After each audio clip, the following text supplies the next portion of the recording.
So, on to this week's Street Talk then, and yeah, like we were saying earlier, we got a big 4 episodes, 4 Corries to talk about this week, including the big flashback episode, which we're going to be starting off with. I didn't go into this week's episodes knowing that it would be wall-to-wall police stuff and one story. Did you know that? Absolutely not. We knew that it was fairly well publicised that this was going to be Craig's last week.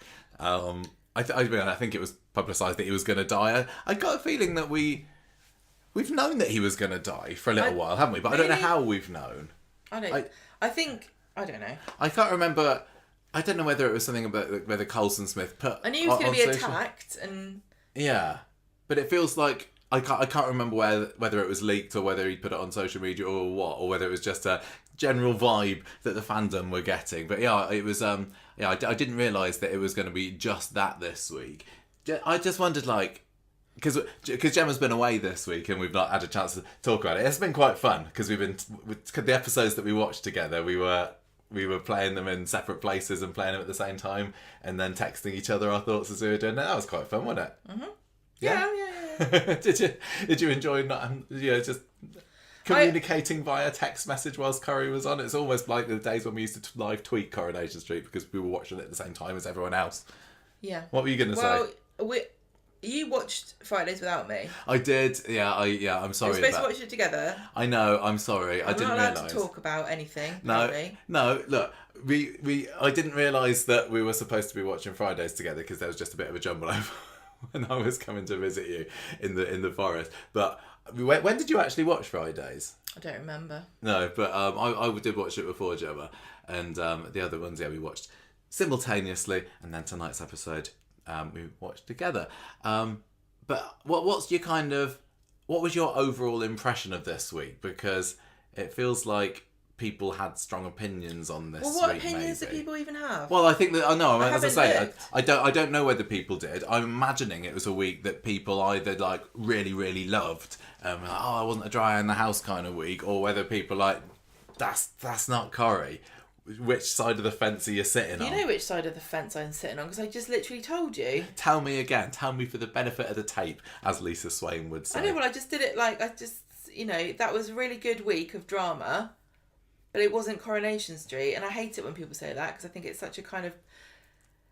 I think it's been trotted out ad nauseum for the past 20 years, maybe longer. This isn't Coronation Street, but honestly, the dam is broken for me now. And I'm not criticising it at all because from the perspective of it being entertaining, and everyone's worked really hard, and it was really good good drama, but what the hell was it? It wasn't Coronation Street. It was like watching an episode of The Bill. Every single episode started with a police, what's the... I can't remember what it was called. 999 operator answering a phone call, somebody phoning up. That didn't seem...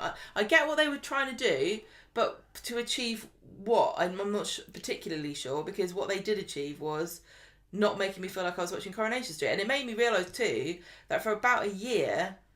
or maybe more, it feels as though the characters of Coronation Street that we've been watching, for years, I would call them the main characters, and I'm not trying to cite anybody here because all the new actors I think are fabulous and the characters are really fascinating, but it does feel like it's the adventures of the side characters and the main characters are only guest stars. It was a bit, and I know it's a bit harsh to say that in a week that the main character of Craig Tinker died after 14 years. But everything's been focused for like a year or so around very new characters, and that it hats off to them because they've been carrying it and they've been doing a bloody good job of it. And I don't want anyone to think I'm diminishing their achievements or saying there's anything particularly wrong with the approach. I guess that they're doing fantastically, but.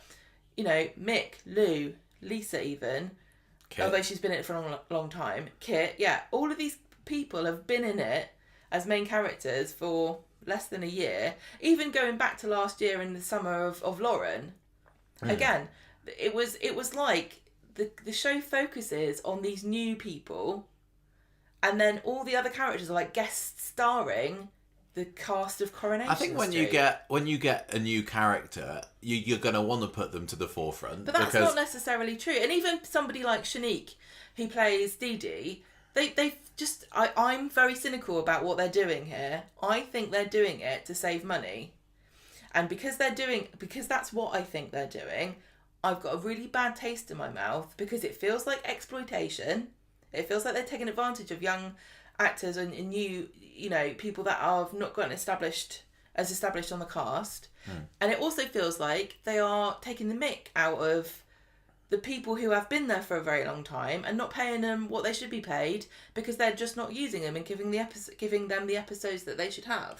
And this isn't even necessarily a slight on Coronation Street or even Kate Brooks, because if the money problems are with ITV and it's the really, really, really higher ups that are directing, this is your budget, then Corrie's maybe not got much of a choice. But I know what you mean, and this week I was really feeling like it's like a...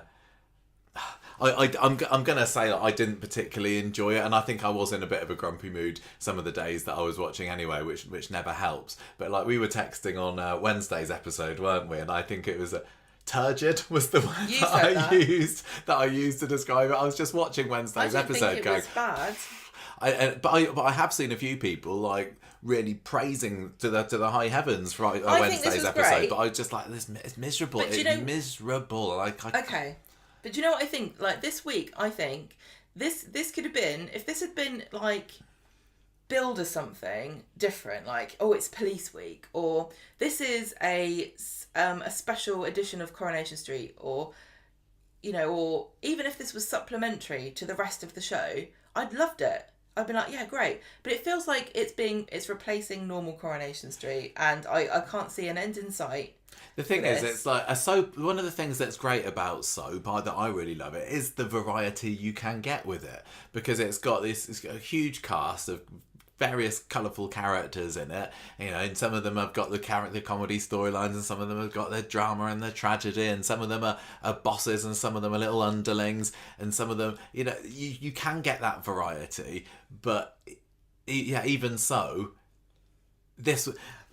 It strikes me as a little tone deaf that everybody's been saying for the past 6 months, 8 months, 10 months. Oh, it's not like... Even calling current... Even saying, oh, it was a bit like the bill this week. That's a massive cliche to say that now, isn't it? People have been trotting that one out for ages. I've been saying it. Yeah, but... It's not even a joke anymore. But despite all of that, Corrie's like, oh yeah...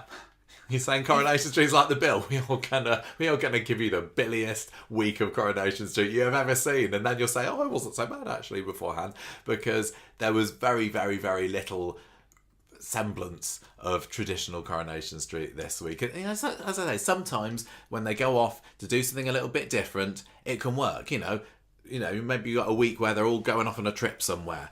I'm talking back in the day when they would go off on a trip for a week, and that felt different to Corrie, but it was still Corrie. But it was just the fact that people have been complaining about the amount of police, and their special week was a police week. It just felt a bit tone deaf. I know that's like Lisa's got loads of fans, and I don't want anyone to have a go at me for saying this, because I've been singing her praises, and we've been talking about Swallow and like how positive it is, and we've been saying really great things about that, and so I'm not attacking Lisa Swain, but I'm saying like the police stuff has become such a focus of Coronation Street. It's been going on for more than a year, and I don't think that you have to focus on police things to make a police character one of the main characters of Coronation Street. You just don't. She could be anybody. She could have any stories. I know that Swallow fans are dying to see more just couple stuff between Carla and Lisa. We had that a bit today, but there's no time for that because it's just police stuff. I mean, when they've had doctors and nurses in the past, Matt Ramsden and Molly What's-Her-Face and Rana, that didn't turn Coronation Street into a medical programme, did it? And yeah, the Corrie does have frequent trips to the hospital, but it's never felt quite so taken over as this. And maybe people are thinking we're overreacting with this. And I'm not really that bothered by it, but it's just kind of the general impression I've had from the week. I'm sorry, I'm sure it's going to go back to normal next week. I don't even know. I am very cynical. I think ITV are doing terrible things to putting so much pressure on Coronation Street. they're in serious danger now, because we're like hard fans, and I've been making excuses almost for Coronation Street for a long time now, and trying to, you know, say my bit without being overly negative about the direction that the show is going in. But it feels as though this is kind of like a watershed moment of, it really has signaled, this week signals a real shift in the focus and tone of what this show is. All I can think is, you know, you got Craig, he's a policeman, it's his exit, so they're going to make it a policey exit. Make excuses if you want. I'm not going to anymore. I'm still maintaining what I said is true, that it was a very good week. Okay, it was really interesting.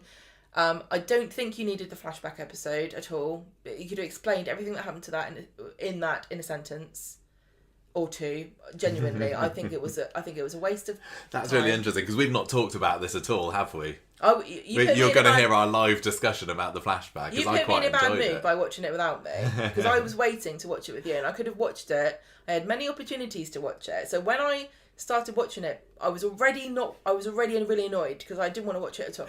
Yeah. Right? Because I only do this because of you. Yeah.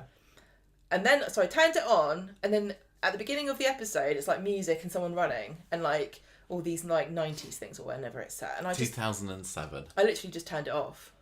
And I went, I can't, I'm not doing this. I'm not going to do this. And then I was like, I'm going to get in so much trouble. I have to watch it. And I put it back on again. But like that intro, it was great, okay? It was great. It was brilliant. Well done. But I found it really obnoxiously like in your face, like, we're doing a special episode. And I know I'm just not being super uncharitable about this. I know. And I'm just going to say, like, I'm just being an absolute bitch about this. So I'm sorry, but at least it wasn't a flashback for the whole episode. Whatever. I think it should have been. Do you think it should? Yeah. I think I heard before I watched it that it wasn't going to be. I was expecting it to be. Then I saw some people watched it and turned out that it wasn't, and they were flitting back. And it's like, oh, that's a shame. I wish they'd had more in 2007. But as I was watching it, I didn't mind too much the way that they transitioned from one to the other, and it was fine. It's a totally different way of telling a story, and it's really ambitious. And I think they should always try to do different things, but there has to be a limit to those things within the accepted, you know, world of the storytelling of Coronation Street. And we've said before about, you know, they do experimental stuff, and they have from the very beginning. And we've spoken about some of the things that they've done and the choices that they've made, saying these are in line with the, you know, how it was at the beginning. Like, there's not that much different. Even Ina Sharples had a interior monologue scene at one point back in the day. So, you know, when Paul had his episode, it's not like, oh, this is completely radically different for Coronation Street. Why are they throwing everything at once? And I really like Kit. You don't like Kit. No. I really like Kit. I think he's a fascinating character, and I think that his story is fascinating. But I don't care. I didn't want to see an episode about his backstory. I wonder, would it have made any difference if the story and the characters were more interesting to you? If, like, I don't know, because some of the most beloved characters are characters that have been on the show for long enough that you can't flash back to 2007 because they were in the show in 2007. I think it was. But you can still retcon people, like with Toya and the baby. I know. Why not have that? That could have been a flashback. They managed to age Bernie or Jane Hazelgrove down to 2007. How much money did they spend on the 2007 whatever? How much money did they spend on it? Because I know they did do some sourcing of things to make it look more like that, you know, that era. From what I've heard, they didn't do a great job because people were complaining about cars. Oh, really? Because I've seen a few behind the scenes bits, and that I really would. I literally didn't notice any of the things that people complained about. I was going into watching it, thinking I'm going to make a list of all the things that I see. And that show it's 2000. No, I was just going to make a list of all the things that they put in to make it like 2007. But they didn't really show much, did they? Well, obviously the shop. I tell you what, that shop.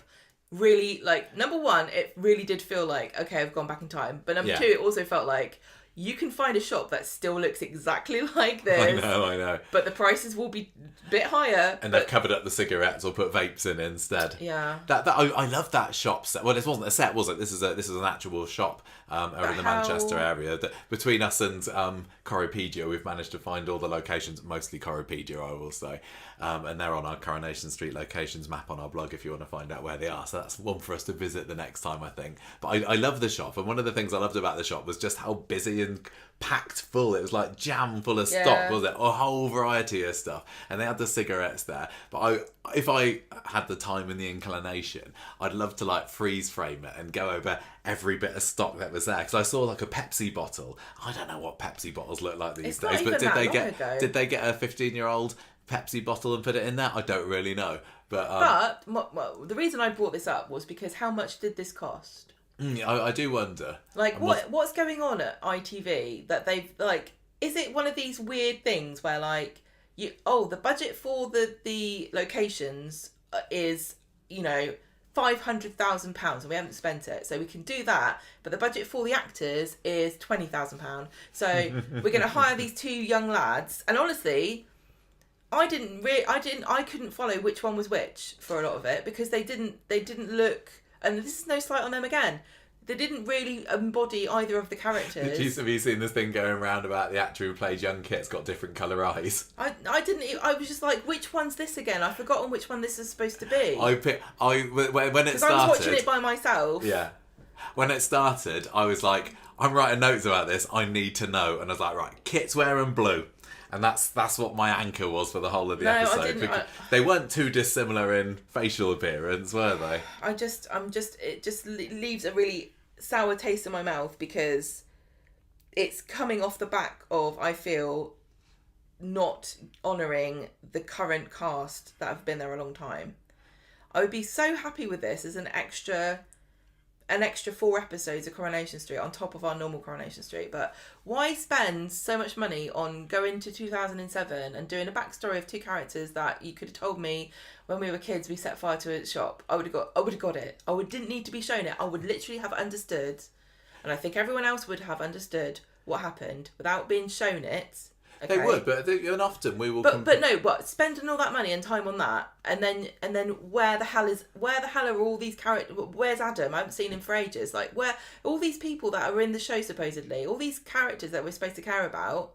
I would care about these characters, okay?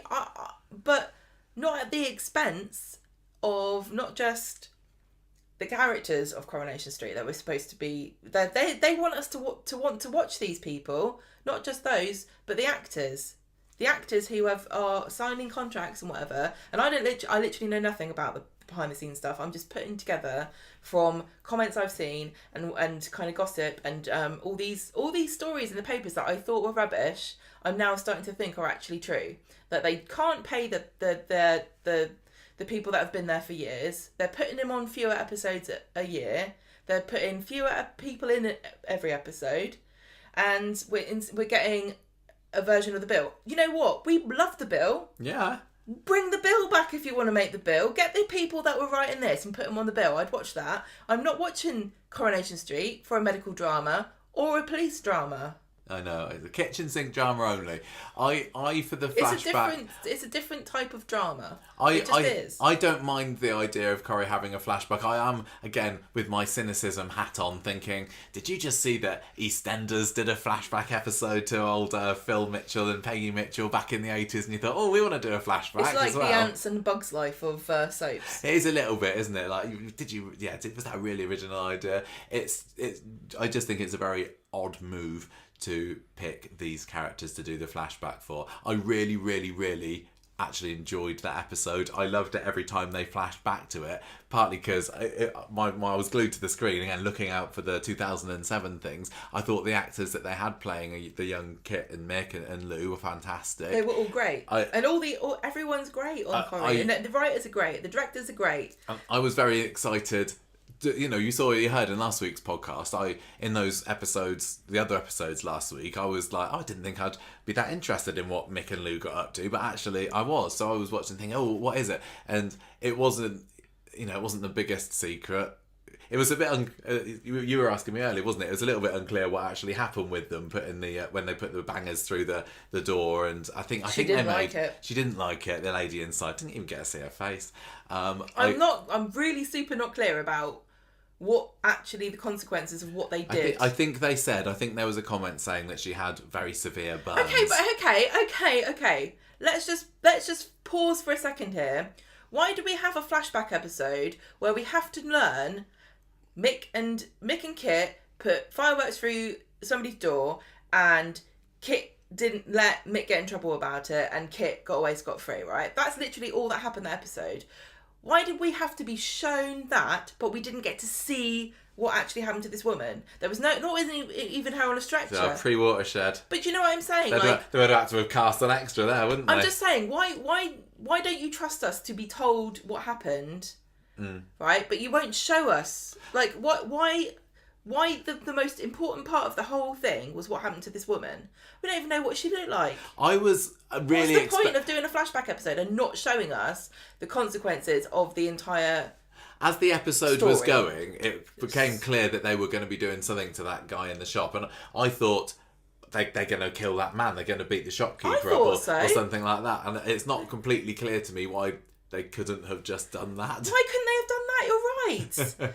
I was coming up with all these really sinister things the week before, wasn't I? Going, this could be very dark. This could be very dark. They just put... Look, I wouldn't really like it myself, okay?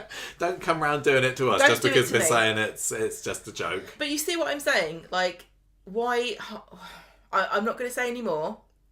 I'm not going to say any more about it because I feel like I'm not a great judge of this. And I don't want to let my personal feelings get in the way of what actually was on the screen, because what was actually on the screen was great, according to you.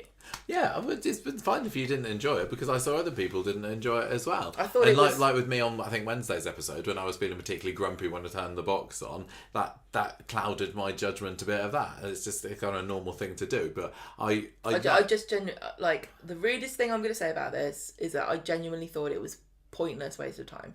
Considering that as mean as I'm going to get about it. Considering that they won't show, the location budget has been slashed. I presumably in the last couple of years, because they very rarely tell by looking. Yeah, they very rarely go out anymore, and you hear an awful lot of people saying, "Oh yeah, that funeral, what's that service like?" But we don't see it. Or they say, "Oh yeah, we went to town and we just did X, Y, and Z." We never see it. We've just been to Freshco's. They're only in the car park again. Back in the day, they'd show them doing this. So the only time now that they're actually deciding, I'll tell you what, we're going to show you rather than tell you, is with characters that we weren't that invested in. But I'm glad they tried it. I think good.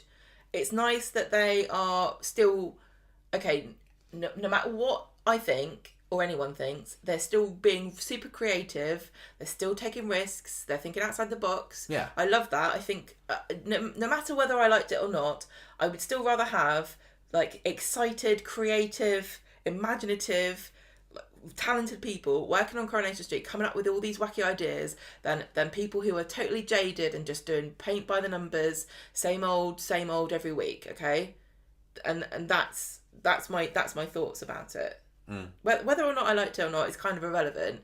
I'm just worried about this very sinister undertone that I'm sensing of, we've run out of money, so let's go back in time when everything costs less. I mean, maybe it's just because possibly I'm not as creative as the good fellows and ladies up at Coronation Street, but I'm almost worried that they're going to run out of creative ways that they can show things. Like, they've done the flashback episode. Does that mean, are they not going to do a flashback episode again, or are we going to see more flashbacks? I think if they do another one, and will it be with a character that we're more invested in, but it won't feel as special. I mean, I would obviously I would love them to do like flashback to the 1950s or something, have a young Ken Barlow or even what any of the characters who are still in the show now were getting up to in the 80s maybe.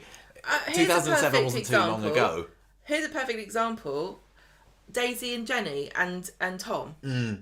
We got told what happened there. We could have been shown. Why? I mean, the logistics of casting those actresses as younger versions. Would you have bothered? I mean, you know, they could really, it wasn't that long ago.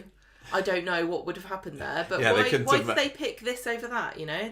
I can't see what the really strong argument for doing this particularly was. I suppose it's because they knew that the following week would be a big week, in inverted commas, and that big week just so happened to involve these characters, so you make the flashback about that. I don't know. Can I just say one more thing too about all these exits? And I'm only going to talk about the exits that we've seen on screen. But in the past, the year, we've had Mason died. Yeah. Yasmin's gone to London, which, according to many Northerners, is the same as dying. Max gone to prison. Daisy's on the run. Julie's dead. And Craig is dead, okay? So 6 people. 3 deaths already this year in 5 months. 3 of them are dead. 1 is in prison. 1 is on the run. They knew that these actors were going. Why did we not have some big event where 3 people died, 1 person went to prison for it, 1 person ran away? It's not without the realm of possibility that these characters could have got mixed up in some kind of super drama, because we were both talking and texting to each other about getting leaving fatigue from Coronation I think I said that. exit fatigue. Yeah. I was feeling this week, and I wish that I felt sadder about Craig's death. I do like Craig, and I love Coulson Smith is absolute.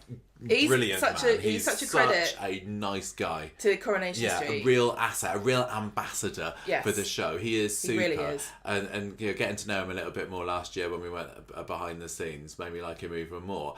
Craig is not. I'm not going to say Craig is a character that I've been absolutely loving forever, but he's been he's been a big part of the show, and I do have a soft spot for him. I do now, yeah. I didn't feel.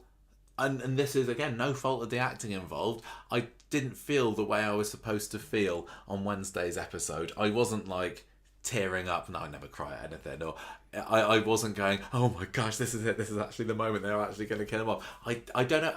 And I think it was exit fatigue. It was death fatigue. In the last, month, we've had Daisy and Julie and Craig.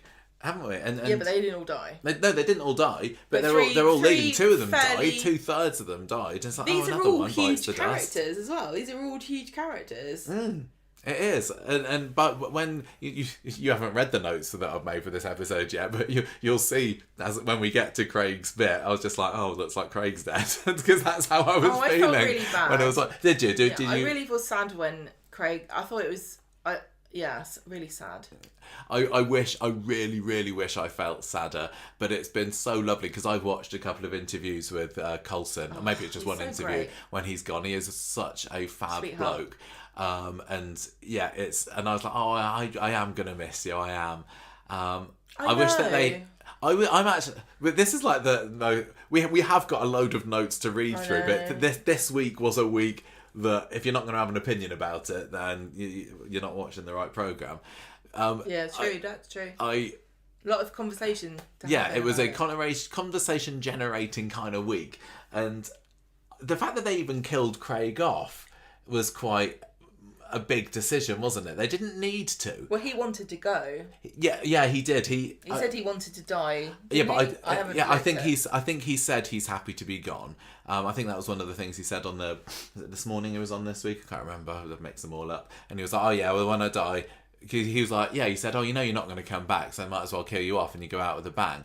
But he really is a character that I wouldn't expect to die. Julie, she came in, we loved her, and she's dead. Okay, she wasn't in it anyway. Impactful. Maybe it was because he's totally a sort of character that you think, oh, the actor's going, he'll go off, he'll come back again maybe at some point. Such a shame. They'll leave the door open for him, but no. But you can't do what we do, which is to go, oh, consequences are important. Coronation Street has to blah blah blah blah blah, and then go, oh, but you can't kill off that person because.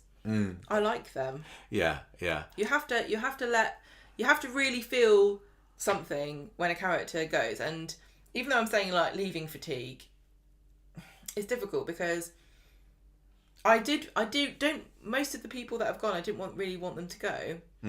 But it's just happened so I'm getting jaded now. It's just like, oh, how are they going to write this person out then? I think so, and knowing what we know about characters that are still to come to leave this year or next or whatever that's been leaked. I can't remember when everyone's going.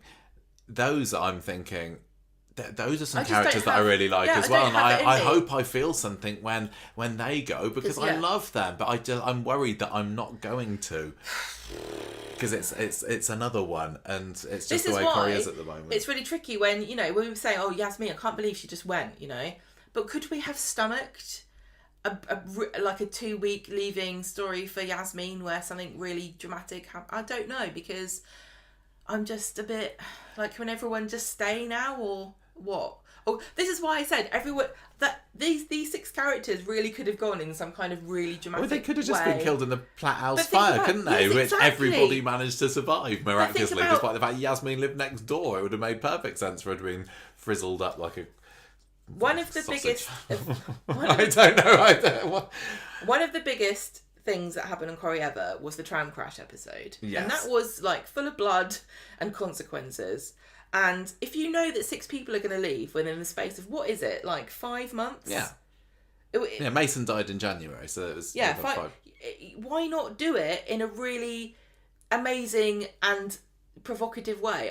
But the thing is, I think what Corrie's doing is they're not doing stunts, they're doing events. Okay, so we've had the Mason stabbing episode, which was incredible, and then we've had this week of like police drama, and that was, if you like it, great. So that's another event TV kind of thing. Daisy with her like cool montage, musical, whatever. That was cool. This is a kind of event. I'm not calling it event television because it's something completely different. But these are like event episodes, not stunts. So I get that. Yeah. And another thing, just one more thing before we get onto it. I know if we've not got any money in the budget, can we stop doing music? Because I know it costs money and they have to cut it out of future transmission. They can't put it on YouTube sometimes. Can we just stop with the I music? was caught a bit blindsided in today's episode when they started the music montage halfway through the episode. I was like looking at my watch, like, have we reached the episode of the middle of this already? That was a bit unnecessary. Some people will have loved it, but if we don't have any money, can we maybe cut costs on the music in a different budget? way. Okay, right. What happened? I don't even know. Let's flash back to last Friday and talk about our Kid I don't even Kit feel like we need to. I storyline. think honestly, you could turn it off now. This is a podcast. Don't you think? I think we've kind of summarised our general thoughts about it, but we promised a bumper episode, so a bumper episode is what we're going to have to get, unfortunately.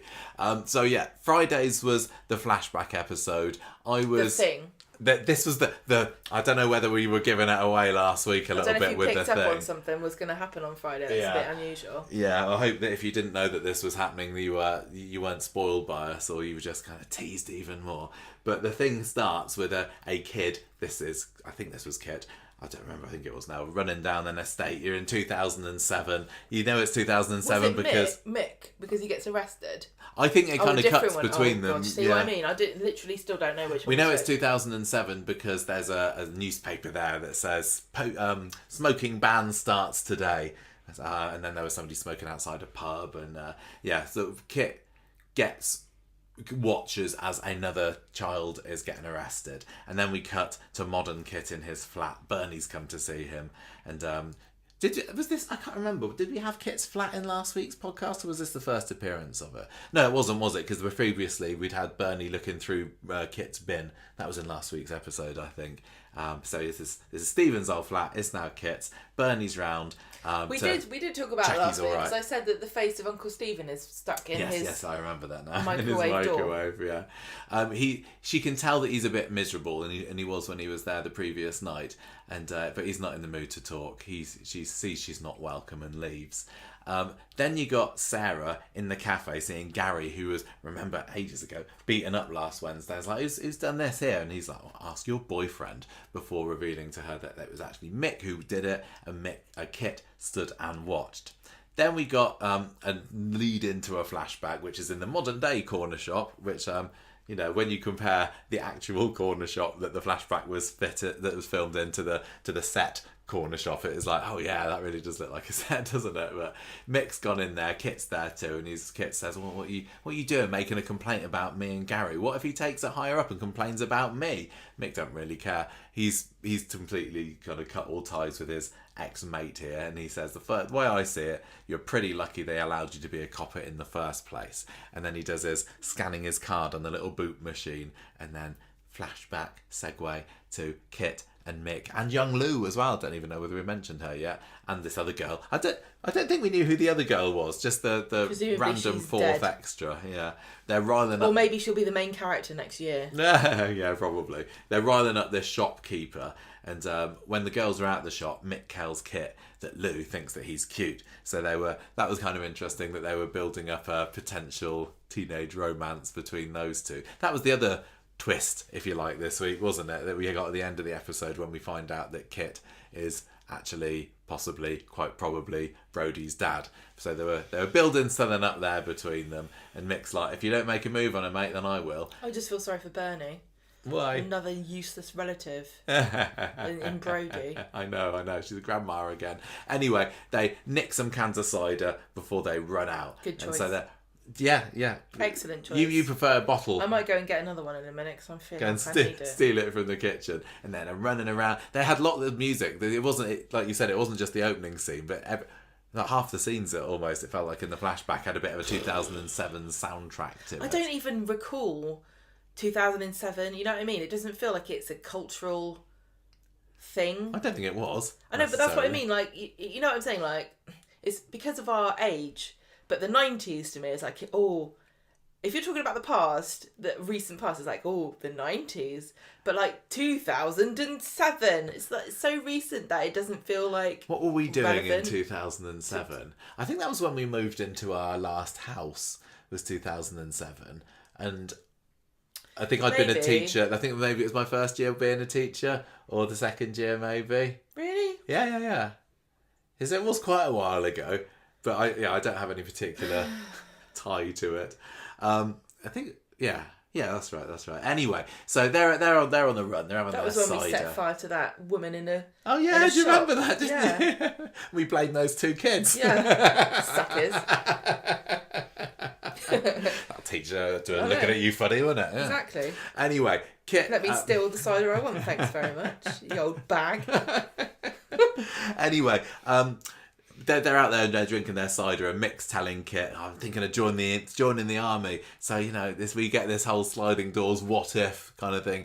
Mick could have gone in and joined the army and been the new Quinny, get blown up somewhere. But he says, if only I hope I can keep my nose clean so that I can join the army. And then Lou comes over and gives the boys a smile, and then we get a big old scene of her and Mick snogging each other's faces off, and Kit's just there looking awkward.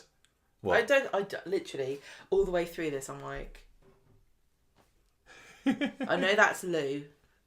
Yeah, you're not going to confuse Lou with Mick, are you? I bet you they wish they could have gone back a bit and made Mick blonde or something. Yeah. You know? Yeah.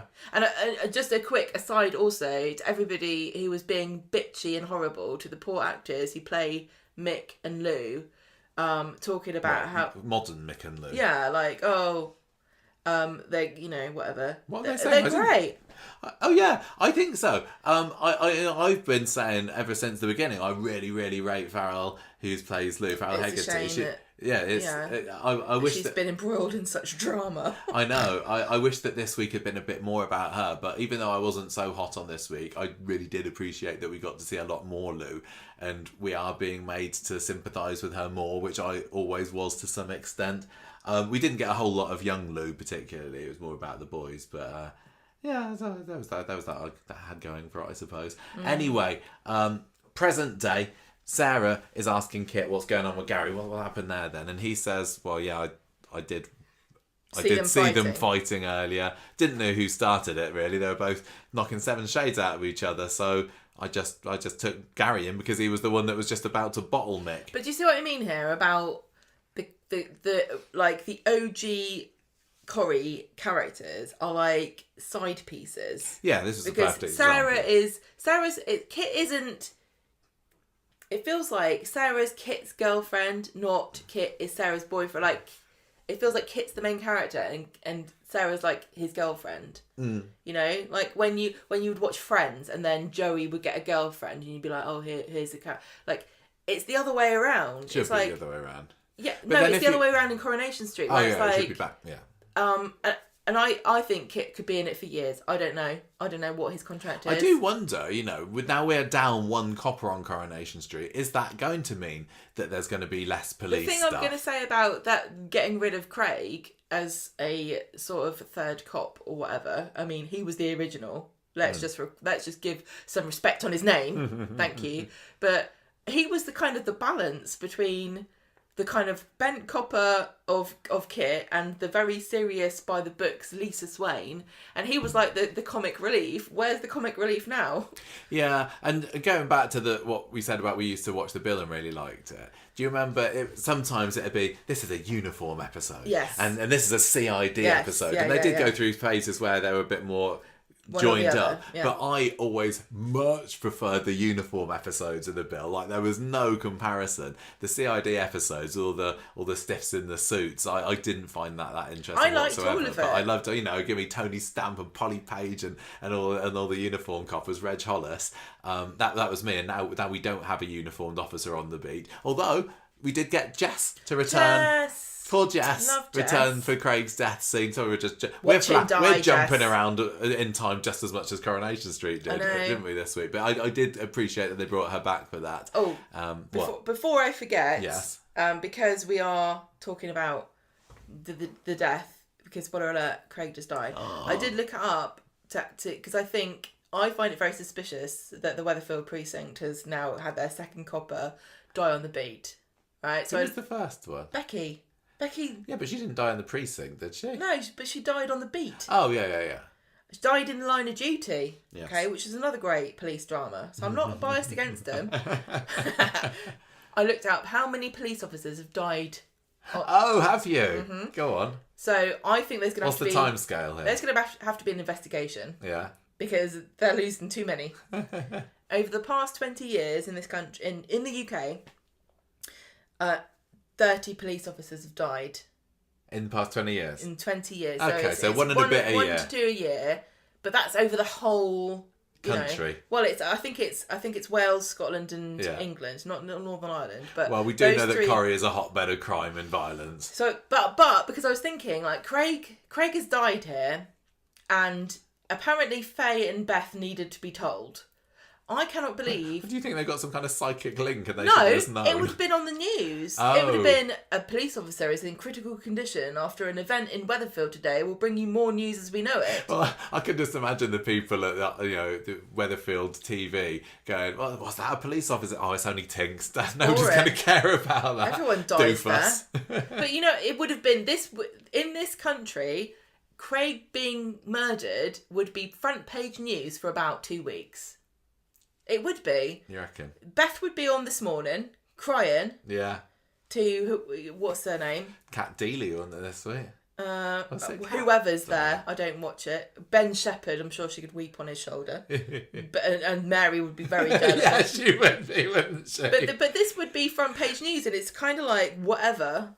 Can you imagine Mary sort of offering to accompany Beth to this? I'll be a supportive arm on your shoulder. I'll come and sit next to you on the sofa next to Ben just to give you a bit of emotional support.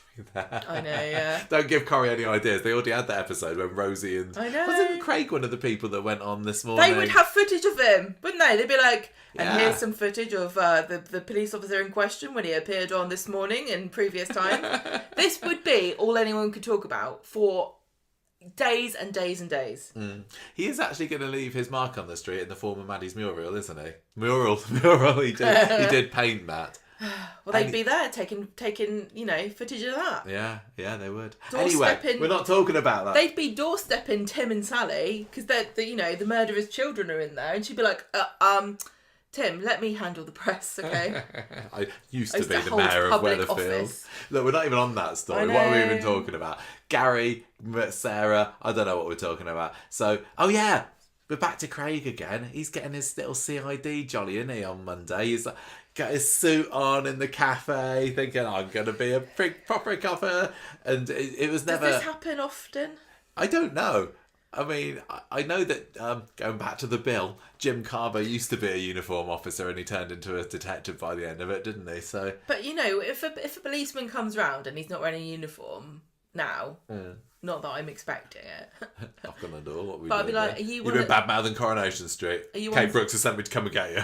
No, I'd say, are you just on secondment? Are you one of these fake CID officers who just... If he's looking like really super keen and he's got a little ring binder full of acronyms that he's got to memorise, then he's a... Oh, what did I say? What? ABC. Always be coppering. Yeah, always beat up Craig. No. Or I can't. We get. Oh no! What do we do? I said another bloody. What was it? Don't know. Oh, I can't remember what I said in that text to I'm you. sure it was hilarious. Sure it was. Anyway, Craig's got his CID secondment. He's going to be shadowing Kit for a while because there's nobody else to shadow, clearly. The fact that... I think the whole thing with Kit sending Craig home and then Craig just deciding to go back on the beat again, I'm not sure it would have worked completely like that. But anyway, Craig's trying to ask Kit about what went on with Gary. And Kit says, look, just because you used to go out of Fate doesn't mean that you need to stick your nose in. Keep it out. So keep all your personal ties out of the picture when you're a copper, otherwise you're going to end up in all sorts of bother. Meanwhile, you got a scene of Lou washing Glenda's hair, and that was a little comedy highlight. It wasn't that funny, it was just the fact that I had Glenda in, so it was glorious. And Mick comes in, and they talk about Brody coming out of the prison today. So I guess that's the end of that story between Brody and Dylan, isn't it? What happened? Now that Brody's out of prison... Like, Dylan's just like, I'm the king of the castle now. I really think that the next time we're going to see Dylan, he will have replaced Brody as the top dog there. You wrote another bogus call out. Another bogus call out, yeah. That's when somebody was doing those fake Watsits. Anyway, Gary and Maria see Kit in the cafe later, and Maria starts laying into Mick after what's happened. Bernie's there too, and she wants to know what's going on. Gary tells Kit, you're corrupt. You're another bent copper. And he's like, no, I'm not. You tell me, DC Green, says Gary. Who are you? Flashback, flashback, flashback. Who am I? Kit hides around the corner as a woman screams. So they were going all back and forth in the flashbacks, weren't they? And this was this is him hiding around the corner after the whole fireworks through the letterbox incident, and then this woman screaming. Did you? I know you weren't in the best of moods when you watched this, but did you have any inkling of like, oh, I think that what's going there is something or other? Because I thought that they stabbed a woman or something like this at this point. No theories from Gemma. Anyway, back to the great stuff. Present day, Kit points out to Gary that he was the one who reached for the bottle. That's why you were arrested. Would you be okay with killing somebody again? I quite like that little dig. The fact that Gary has got, well, one known death to his name. Sorry, Rana. It'll come out one of these days. And he says, Kit saying to Gary, I saved you from killing somebody, actually. So again? You should thank me. Yeah, because he killed old Rick Neelan, didn't he? Nobody knows that. Kit knows that. Oh, God. I think it's known. I think he hinted that it was known. Yeah. Oh, I don't remember what happened with that now. They dragged it on for too long. I assume he killed a load of people in Ukraine. Probably referring to his army days when he was a bouncer. Did he go to Afghanistan? No, he was a bouncer. As well? I don't think so. What was he called? Bodyguard. Not a bouncer. That's He wasn't in the army when he went to Ukraine. I don't remember. He was a private security. Oh yes, so he did go to. And he had a bag. Do you remember that? Yes, there was I do. Something in it. Anyway, that was important at the time. Bernie comes round to Kit's flat again, letting herself in, and he's like, I don't want to talk to you, Bernie. Leave me alone. Why are you covering for Mick? Bernie wants to know. Is it something to do with a photo that I found in the bin? And he's like, why were you looking through my bin? And everyone was watching going, yeah, why were you looking through his bin? Was it just like plot convenience? Don't ask questions, says Bernie. Stop trying to change the subject. Has Mick got something over you? Back off, Bernie, he says. She doesn't even know him. She says she was in a bad place back in the past. And he says, look, give me your flat key. Give me your flat key. Call before you come round. He says that you don't even know me, I think. So he is just like not in the mood for her visits.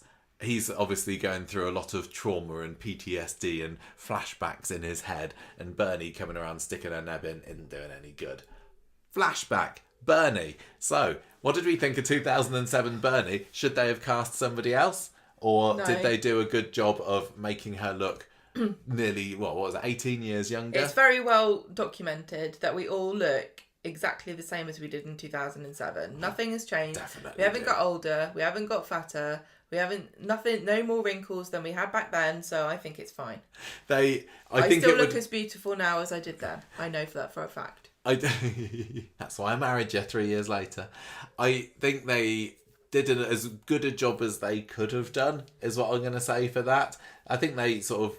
I don't know whether they CGI'd her or slapped on, but it's like you got to have some sort of suspension of disbelief here, haven't you? It didn't bother me one bit because I was like, in my head, 2007 was 3 years ago. I think if they'd have got a different actress to play Bernie, that would have stuck out more.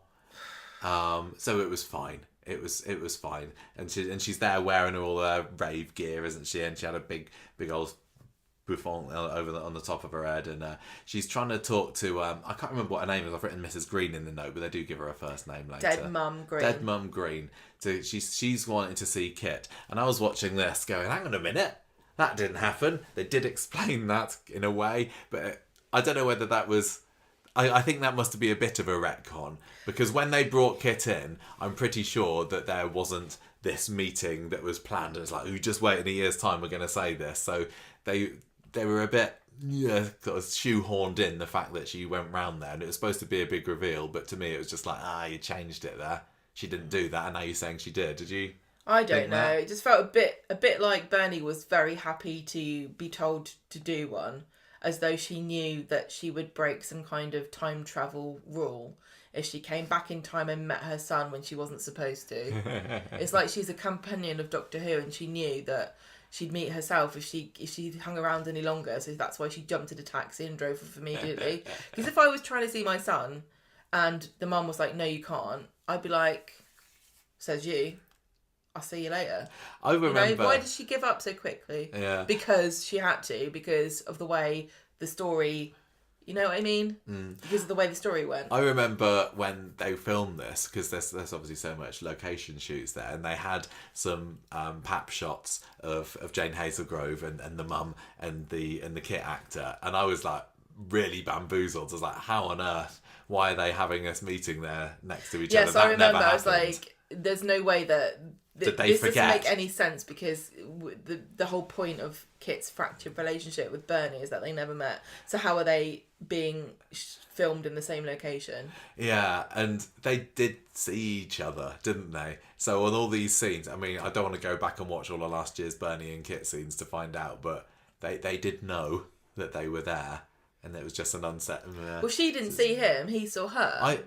I can't remember, because Kit comes walking down the street, doesn't he? Looking all confused by this altercation that he's seeing between Bernie and his mum. And then he sees the green elephant around Bernie's neck. And that was a nice little throwback to last year, I thought. Because he had this elephant this whole time. Yeah, there were two elephants, wasn't there? There was her necklace elephant, I think. And then he had an elephant. And this was their little thing. What happened? Yeah, she ends up throwing her elephant necklace in the bin. Why? In that other scene. I don't bloody know. Just to say, I'm cutting all ties with my past. This is tacky.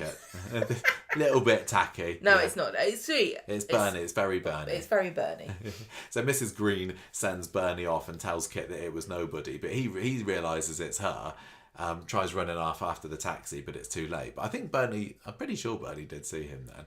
Anyway, back to the present day. You got Sarah sitting down with Kit in his flat. She's like, every boyfriend I've ever had has pretty much lied to me or kept secrets. So you're not the first one. It just kind of tells me that Sarah needs to be a little bit more picky when she's choosing her menfolk, rather than just jumping straight into the bed with them and getting emotionally attached to them. It's like, do you give it any thought? She's given herself a get out of jail free card. She's like, they're all the same, doesn't matter. It's a bit. So she's like, I just need to know.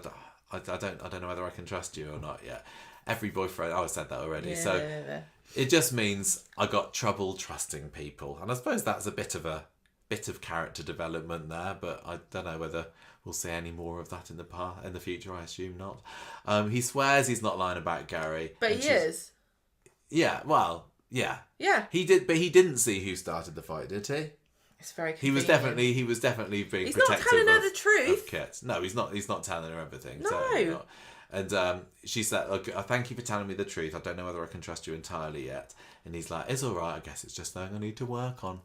Then the thing is about Kit, I don't buy him as caring about Sarah at all. No, I don't think so. I don't see. Okay, It's just very convenient to have a girlfriend. Mick makes a comment at some point, I think it was this week, about Kit jumping from woman to woman. And yeah, I Can you imagine Kit going, I'm going to put work in to change myself for the better for this girlfriend I've got? No, not at all. And, is Sarah Louise going to propose to him at some point, or is she going to say, so, we're going to get married? And he's not interested in that whatsoever. I really feel for Sarah in this relationship because it's got disaster written all over it. She knows what she's getting into. She's a grown woman now. She should know. She should know. She can tell. So we get another flashback scene. This is Kit going back to the shop wanting to pay for the Solon cider because he's a good kid, really. And the man's like, I don't want your money. You're underage for one thing. Exactly. So if you gave me the money, I would technically be committing a crime here. Yeah. And he says, right, Mick, you can get lost too. I know your mum. She's always come around here stinking the place up, wanting to know if I've got anything past its sell-by date that she can have. And if you don't butt your ideas up, sunshine, you're going to end up in prison like the rest of your family too. And Kit obviously gets quite defensive of Mick there, his mate, and tells the man to shut up. And this is the catalyst for what comes later. The man was he dissed Mick's mama, and you don't do that and get away with it in Weatherfield, do you? His wife. It was a shared venture. It was a joint venture. You get a scene in the present where Craig is riling Mick up unintentionally by knocking into him and spilling some of his pint in the pub. And Mick says, oh yeah, well, whatever, you know you're safe because you're a copper. Not that counts for anything. Eyeing Kit. So this is the lighting the touch paper between Craig and Mick here. Then you get a little past scene of Kit still mad about what the shopkeeper said, saying, I'm going to make you regret it. Back to the present again. You got Kit telling Mick, you better get home. You're clearly really riled up here, and Mick's like, I'm not going anywhere, I'm not taking orders from you either. You forgot that me and you know what you did to that shopkeeper's wife. In fact, do you think everyone else here would like to know? He's got nothing to lose here at the moment. This is the guy that's paid for Kit's crime, and he knows that he could just say it at any time. He's got this amazing bargaining chip here, but he's in a mad state, and Kit's just like, let's get you out of here. So he says, right, I'm going to buy you a beer. Then he gets a call from his mate about a job and has to head off. Lou is left with, then Lou tells Kit, look, just don't forget, we got to pick up Brody later. And he says, stop migrating. Coming out of prison. And so we get a little bit more. I don't think we'd seen loads of it before, the strange relationship between Kit and Mick. Mick and Lou. You'd had that scene, was it last week, the week before, where he's like, I don't care, she's back at home looking after the kids.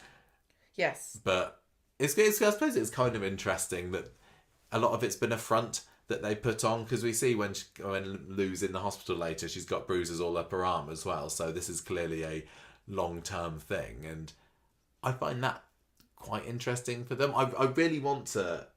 I think I want to know more about them as a couple. But I guess we're not going to really get any of it now, are we? So it was, as I say, it was good for making me feel more sympathy towards Lou this week, I suppose. Lou tries to buy everyone a drink to apologise, but they're not really interested in that. Mick goes to the cafe for a coffee, and Bernie's there telling him, Kit's told us everything. Trying to use that old trick to get him to open up about it. Normally works. Does usually work, but Mick's a canny dude, and he doesn't say it. He starts telling her about no, I can't remember. He starts telling her about Mrs. Green, whatever her name was saying what a sweetheart she was. Bernie does not appreciate hearing that. Yeah, he's riling Bernie up in this scene, isn't he? And saying, oh, she used to be so lovely to me, Mrs. Green did. Not like his mum, who's a total waste of space, apparently. Kit, yeah, he never mentioned you. Then he pretends to realise, it's like, oh, you were the reason it was all het up that day it all happened. Shopkeepers said something that really seemed to resonate with him. It's all just a very threatening... This is so bizarre. Threatening scene between the two of them. And, I know that this was super pivotal, right? And it really did change the course of their whole life. But they really remember very specific things that I would not recall about... Even the day we got married, I don't recall very specific moments of the day the same way he seems to recall what happened on that fateful day. It's not even him having the flashbacks, it's Kit. I know. So, Well, I suppose if you've been Would you really trapped in remember prison that? for however many years, I don't think it was that long actually that he was in prison, was it? It was just a year or so. Give him plenty of time to think. But wasn't the Remember. reason? It was because the shopkeeper was mean about Mick's mum, not Kit's mum. Yeah. Kit's adoptive mother. Yeah. So why is he saying that? I don't And know. what is he referring to? Because Bernie doesn't even know what happened. So why is he bringing it up? He's just mad, isn't he? He's just taking it out on anybody. It just is odd. It's just very odd. Back in the pub, you got Lou sitting with Kit and Sarah. They've let her in, and she says, "Oh, Sarah, I went to school with Kit. That's why I know him." It's funny how you're bringing it up in the flashback episode. I know. What was the chances? Mia and Gary come into the pub, and Mia is very snarky about the fact that they're sitting there with them, and she's saying about Mick and Brody, and they're both cut from the same cloth, and they're both bad apples basically. Glenda has to try and cool things down between them. Sarah goes and talks to Gary and Maria, and Maria, and then Lou whispers to Kit that she's sorry, she shouldn't have said anything. Kit looks anxious. Then we got the main pivotal scene of the episode, the what did they do scene, and it's lighting some fireworks, putting them through the letterbox, running and grinning as they go off. So Kit was the one who put the fireworks through the letterbox, wasn't he? But Mick lit them. Mick lit the fuse. So they really are as to blame as each other. So we were kind of pondering last week, did Mick take the blame for something that Kit did? And it wasn't quite like that. But I guess Mick just feels like he should have been a shared sentence, I suppose. We should have dubbed him in then. Yeah. Well, I think that we see that the scene where young Lou and young Kit visit Mick in the detention centre later, he kind of threatens, I think, like, I could say that it was you, so I don't really know why he didn't. But he's kicking himself now, isn't he? You got Kit and Sarah back in the present later. Bernie knocks on the door, interrupting this snogging sesh that they're going on, and Sarah takes a hint from Bernie and leaves. Bernie's left with Kit then, asking about Mick. He's like, what happened to a shopkeeper? Mick's blackmailing you, isn't he? What did he do? And he's like, I didn't do anything. It was me. This was such a soap cliche to have a character blame themselves solely for something that two people did. It was very clearly both of them.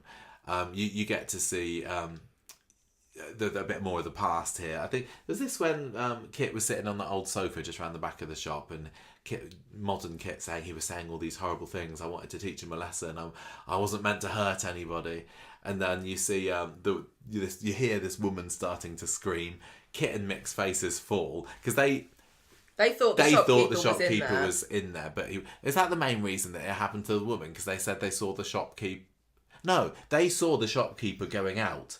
I think so. They were waiting. They just wanted to cause a bit of damage in the shop, in an empty shop, and then we had the shopkeeper coming up, and I like that. He like drops his bag. What they should have done is get one of the old Freshco bags with the old logo in, and that's how we would have known it. It was definitely set in 2007. Well, so you're saying they thought the shop was empty, and then the shopkeeper's like, "Oh, my wife's in there. What are you doing?" Yeah. They're like, "Oh, it was just a funny joke." Yeah, and Kit's run round the corner at this point, so it's Mick who the guy clocks, and this is why Mick's the one that ends up taking the rap for the whole thing. Then you get a bit of present Kit telling Bernie, I didn't even know the man had a wife. No, telling Lou. Oh, was it Lou? I don't remember. I don't think he said I didn't know he had a wife. He's saying I didn't even know she was in there. Oh, I don't know. It doesn't matter. Anyway, there we go. 3rd degree burns. I've got it in the notes here. This is another soap cliche, is that somebody makes out they've done something super, super terrible, but it's never quite as bad as it could actually be because they want to keep the character in the show. Yeah, I know. That's very, very true, actually. If they had Kit accidentally kill somebody, they would have had a timer on him. They keep going on about how bad it was, but it's only because they've got a really good conscience and they feel bad about something that actually wasn't that bad. I think 3rd degree burns aren't to be sniffed at. I know, but they didn't know she was in there. Yeah, they're only kids. So he's saying, I should have gone down, but I lied and I let my best mate take the rap. Mick had a record, so he got custodial, and then I moved away soon after that, and he never got into the army, and now 16 years later he's gonna ruin my life, and maybe that's fair because I ruined his. I think Kit is super overestimating how much the friendship between Kit and Mick would have continued after they left school. Yeah, well, you never know. Especially if one of them was going to go to the army, I suppose. And it's also quite funny that Kit seems to blame himself for this thing that happened, but it's clear that Mick as like would have made many similar mistakes in his life than to this one. And I don't think that Kit has done... I mean, Kit's done a lot of shady stuff, but like I said, he's bent for justice. Whereas Mick is just like, you know, he's really been made out this week to be a very evil character. It's kind of interesting to think, like, with Kit having done this and got away with it, is that why he thought he could get away with things as a copper with all his bentness? True. Or would you think, well, hang on a minute, if you knew you got away with this and you're counting your blessings, you'd keep your head down and keep your nose clean because you got away with something. You've had your stroke of luck for your life. It's not going to happen again. But also, my question too now is, what is Mick going to drop him in it? Or is this over? Is this just like, oh, now the viewers know? Now the viewers know that was the main purpose of doing the story, so we're going to forget it ever happened and never talk about it again because Mick's, you know, gone to prison. I guess if Mick does drop Kit in it, it really is a case of, well, he said, she said kind of thing. Well, Kit can get out of it. Kit can say, no, I didn't. Very interesting you're saying that now. I've arrested him. But it does make me think, you know, if Kit has got a shelf life, which, you know, everybody does on Coronation Street, is this coming out going to be what ultimately leads to his exit, downfall, whatever you call it? I really like the character. I think he's very interesting. He adds a lot of conflict to the show, which is important. I still can't get behind the character of Kit. Loads of people hate him.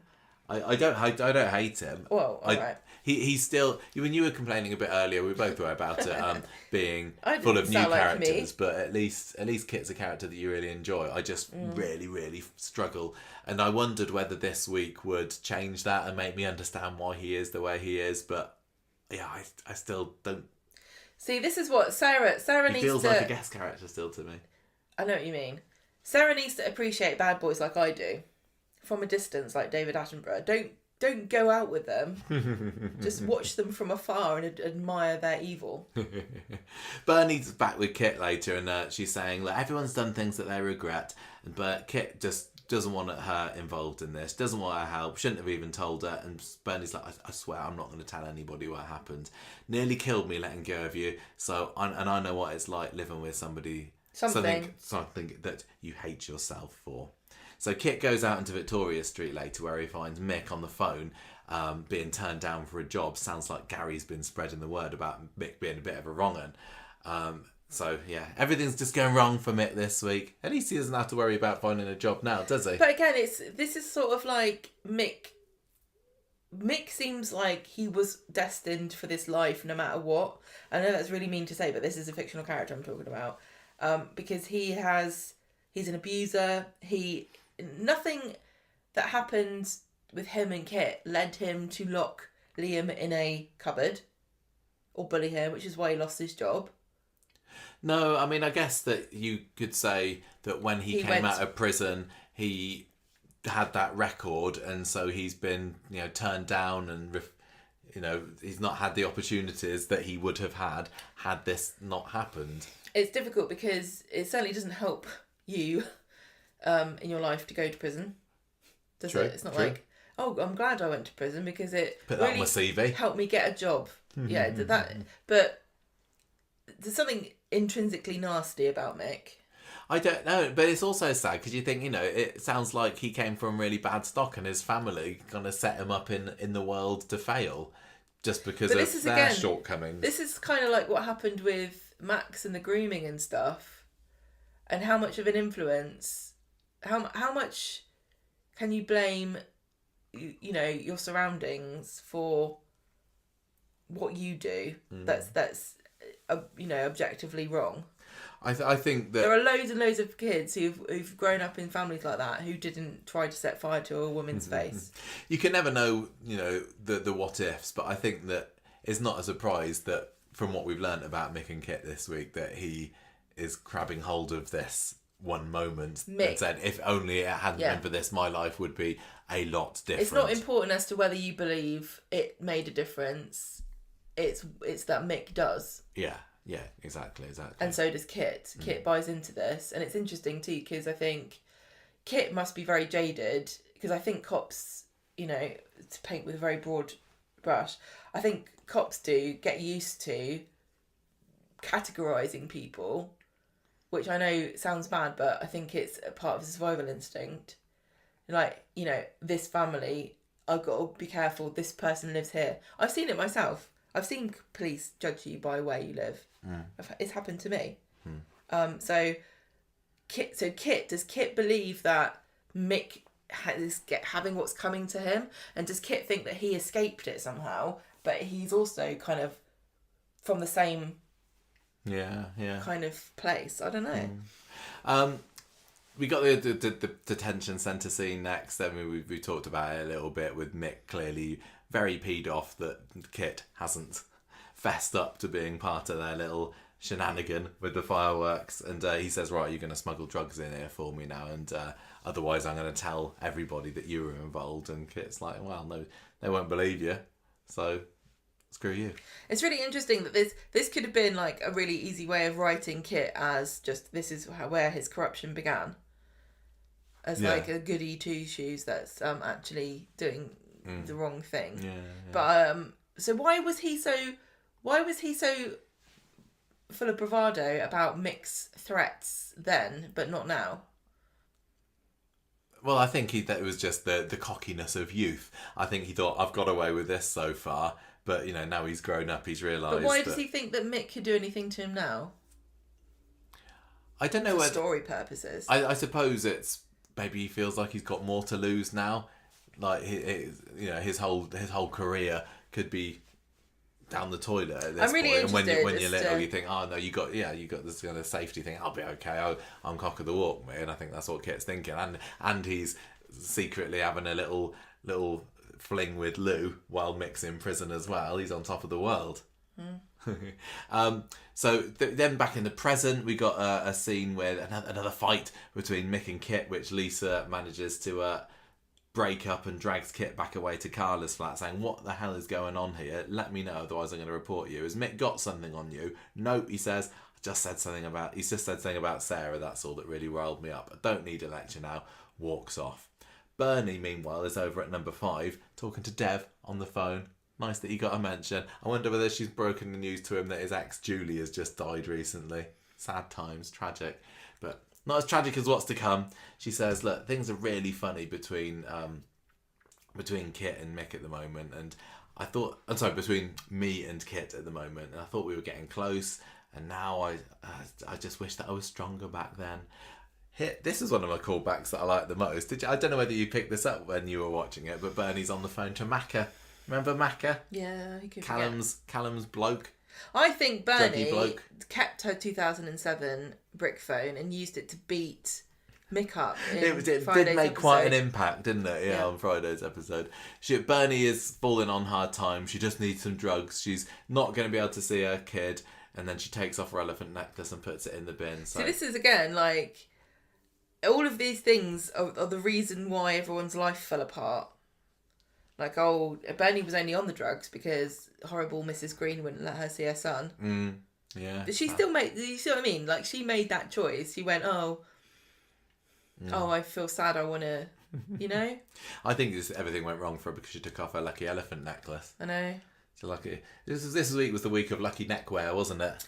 If only it was... that time. Rushed to the hospital in time. Yeah. Back in the present, you got Mick stocking up on supplies for Brody from the shop. Like about the past and the present when we were talking about Coronation. It's very confusing. I know. He's stocking up a surprise for Brody with the other shop. Lou. Supplies. Supplies, yes. I know, but you said surprise. No, surprise, whatever. Lou wants to know how he got his fat lip. Who did that to you? So then she turns up at Kit's flat not long after that, saying, "What the hell are you playing at?" Kit says, "Well, Mick started it." She's like, does he know what happened when we were inside? And when he was inside. Thank you for all my pronoun corrections. Sorry, I'm just... No, it's fine. Sure. I need it. And then this is the big revelation at the end of the episode with the flashback that actually Lou and Mick were intimate with each other during Mick's incarceration. And we learn that this is when Kit's moving away. And what if Mick finds out what we've been getting up to? And Kit's like, I'm not scared of him. Lou says, look, well, I'm going to stay here with Mick. I like him, actually. And that's the last that they saw each other for a very long time. So Kit doesn't know that Lou's got a secret. Secret baby, no. It was. So he goes off. Yeah, it's at the very end of the episode. Yeah, he comes into Speed Dial where the McCarleys are all celebrating Brody's release, and Kit's like, "Oh my gosh, that could be my son," and then turns and goes, because you get this scene where he kind of makes eyes at Lou, and Lou's looking pretty desperate. Again, to be super cynical here, this is a soap story about people that we don't know and haven't known. Like, if this story was about 3 or 4 characters who'd been in the show for about 5 years, this would be, wow, I can't believe it. But as it is, it's a story about a kid who's been in the show for 4 months or whatever. Yeah. Being actually the son of a character who's been in the show for less than a year, or a year now, versus a character who's been in the show for 4 months. But how much can I really... How much do you want me to really care about the fact that this child I've seen about 4 times has got a different dad who's slightly been in the show slightly longer than the other one? It's somewhat interesting, and it is interesting. It's how it ties into. It's not the point of Coronation Street. It's because it ties in with what we had earlier this year when Kit thought that he was going to be a dad with Daisy's son, and then the kid died, and then he lost his chance. I know, and now he's got a this kid really that he can rubbish connect kid. to. I mean, is anybody invested or interested in Brody staying in the show? No, I hate Brody. I think he's awful. Yeah, I don't need him to be in the show. I don't need to see Kit reconnecting with or connecting with his son. I think the actor who plays him is great, because I think he's a little scrote, the character. I don't feel like I need Brody on the street. But I mean, I suppose if he's out and Lou's going to be sticking around maybe with the little girls who we saw. What was it, Wednesday's episode, that we got the debut of what they called Joni, named after that classic Coronation Street character. And Shanice is the other one, I think. I generally never thought we'd see these kids. There you go. No, I couldn't believe they'd been cast. I was shocked. I know, and they just came out of the gate on Wednesday's episode. Oh, what? Did they really going all out on this special episode for Craig's grand finale? So anyway, that was the flashback episode, and quite difficult to discuss. I enjoyed it, but yeah, How are we going to score this week? Are you going to score? Yeah, score. Because this is like... it as well. No, we do our scores based on what we're talking about this week. But I don't even know I'm going to say that last Friday's was the highlight of this week's episodes. It's so funny because I thought that this flashback episode was the weakest link. I wish that there'd been... I'd like to have had more things. They should have put in a few Coronation Street references. You know, pick a big Corrie story from 2007 and have that on the newspaper. Why? Just to say, look, this is Weatherfield's in 2007. This is when whatever happened. I thought you were like... No, I'm saying have somebody mention it. I don't know what was going on in Corrie. You don't mean like they were going, oh, I watched Corrie this week. No. Just like, have you heard that such and such has happened? Okay, the mayor is something. Yeah, exactly. Anyway, that was that episode. Yeah, that would have been quite good. Yeah. Oh well. I don't. Sure. Will they have another chance to say it? I don't know. Sure they will. The Craig story. So I was kind of looking up storyline titles for this ideas, and then Cop It, or Craig Cops It, or something we could go for. Copper Comes a Cropper. But I ended up settling on, and this is possibly one of the most obscure storyline titles I've ever come up with, Craig Tara, which is apparently a holiday, a caravan camp in Scotland, Gemma. Craig Tara. You know, everybody knows it. And this week we're saying Tara to Craig, so that's what I've come for. Sorry, everybody, it was a bit of a difficult one this week. What happened on Monday's Corrie, Gemma? Well, every episode, like I said previously, begins with a 999 call. Yes. And the police... What? No. Go on. No, I was just going to... No, go. The police dispatcher is getting a call about a disturbance on Maudsley Street, which is where Mick and Lou live. And Craig is in CID gear for his first day, shadowing Kit, and it happens to be his birthday. And a few people know and a few people don't. It was his birthday last year. Do you remember? That's 2 years in a trot we've had Kit's birthday, because and Daisy never even got one. I know. Because this is how Bernie found out that Kit was her son. Do you remember? She's at the station and then Craig's giving him a little cupcake with a candle in a year ago. That's a tradition. Yeah. Well, he only got a card this year, didn't he? Craig's totally ruined this now for him ongoing. I think so. Betsy bumps into Brody coming out of the shop and gets drinks spilt all over her. Oh, yeah, I forgot about that. There was a little bit of something between Betsy and Brody this week, wasn't there? Sowing a little seed there, and I'm thinking, no, don't need to do that, Corrie, it's fine. What will Bobby think? Exactly. He's like, oh, come on. A guy with a B and a Y in his name. I can't believe that, this is a week all about police officers and we didn't have any bobbies in it. Oh, by the way, when I was getting the cat food from the vets today, I saw, I think a duckling's been working for Sky Marketing. Why? Because I saw this advert for Sky and it says, feels like getting only red sweets, but telly. And it's the opposite of Bobby. It's a green sweets, yeah. Who are the red sweets? Who are the red fruit pastels of Coronation Everyone's got Street? their own red sweets in Coronation Street, but everyone has the same green one. This is true. Right, come on, let's keep going. Okay, so Craig goes into the cafe. Oh, by the way, anyone who comes over from America or Canada or anything now, if you're coming on a pilgrimage to Manchester to see the Corrie set and everything, you now have to add in buying a packet of fruit pastels from a Tesco or something to your Corrie 100%. pilgrimage. And then have a green one and then go, oh yeah, see where they're coming from there. Yep. Right, so Craig goes to the cafe and sees Bernie and to ask her for some ideas for presents for kids. Pants. And that's what Kit likes. I think this week has proven to me that Bernie is not the best when it comes to get ideas for presents. You'd like it if somebody bought you pants. I don't. No, I'm doing fine at the moment. You are not. I'm trying to throw some of those away. I know, maybe. Yeah. Okay, so I wouldn't like. I don't want pants as a present. It is my birthday coming up in a month and a half. Nobody listening is going to buy you pants. Okay, maybe that can be our Patreon gift for this year. Your pants. No, thank right. you. Conversation Street I know branded some people underwear. might like that. Okay, right. So she's in the shop. But Roy says, you know what you probably would really like is a microplane. What is that? I told you what it was. I've forgotten. He shows you. You can use it to zest. Citrus. Odd. Fruit. Odd's recommendation. Kirk and Tim say, I think that there's this whole subplot about Craig is supposed to be going on a date, but also going out doing something. And they were bowling, the weren't lads. they? And so he's double booked himself. Didn't get to do either of them. Spectacularly bows out of both. I think it was a little unnecessary, that subplot, especially the date thing. It was a bit poor like... woman on Friday's episode that Kirk had to break the news to that her date's dead, and she's off. Fine, I'll just go home early then.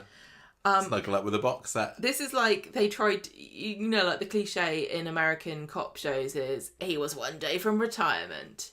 And now he's dead. This is like he had a bowling session and a blind date set up. It was we did not need that to make this more tragic. It was already pretty tragic. It's already pretty sad. If you didn't think it was sad that he was going to die, you're not going to be more sad because his date is there. He stood somebody up by his death. Hi, are you Craig's date? Don't speak. You haven't got any lines. Just sit there and listen carefully.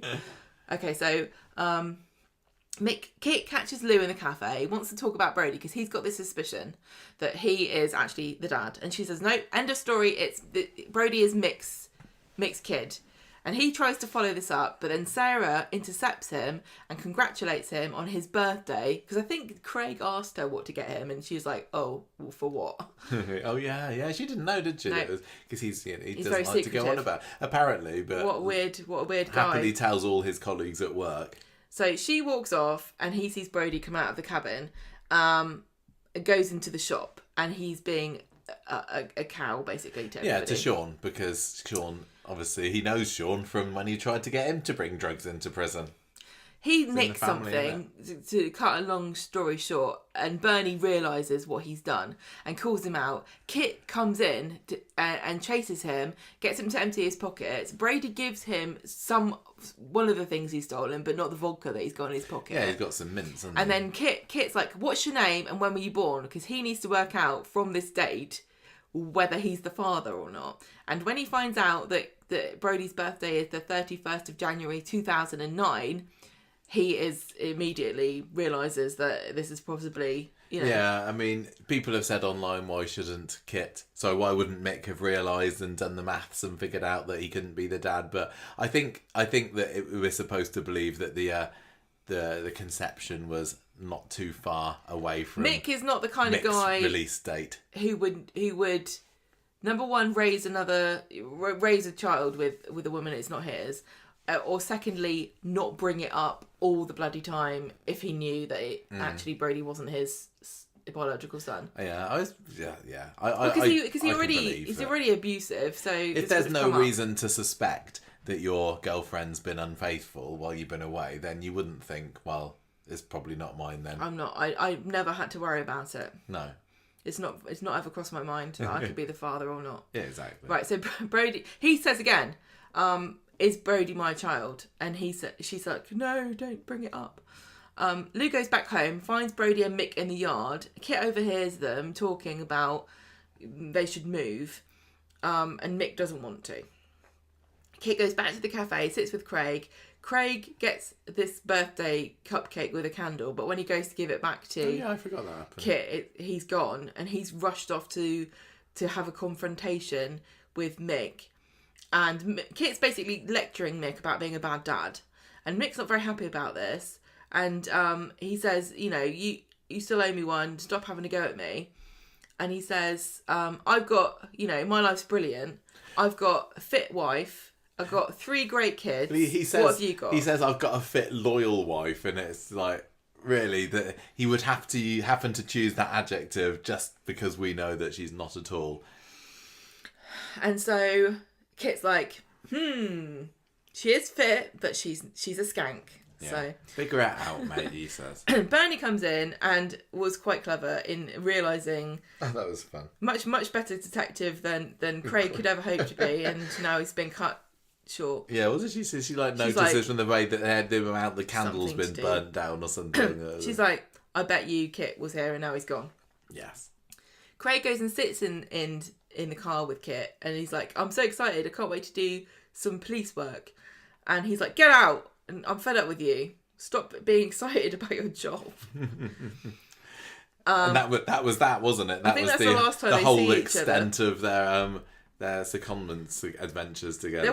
There's lots of Craig with a massive folder of police work that he probably Kit's should have known for many years, considering how long he's been a copper. Yeah, always be coppering. Do you think the CID just got this special book of secrets? Like, this is how we're so good, because we've got the folder that we don't tell the uniform officers about. No, don't let them know how to solve the crimes.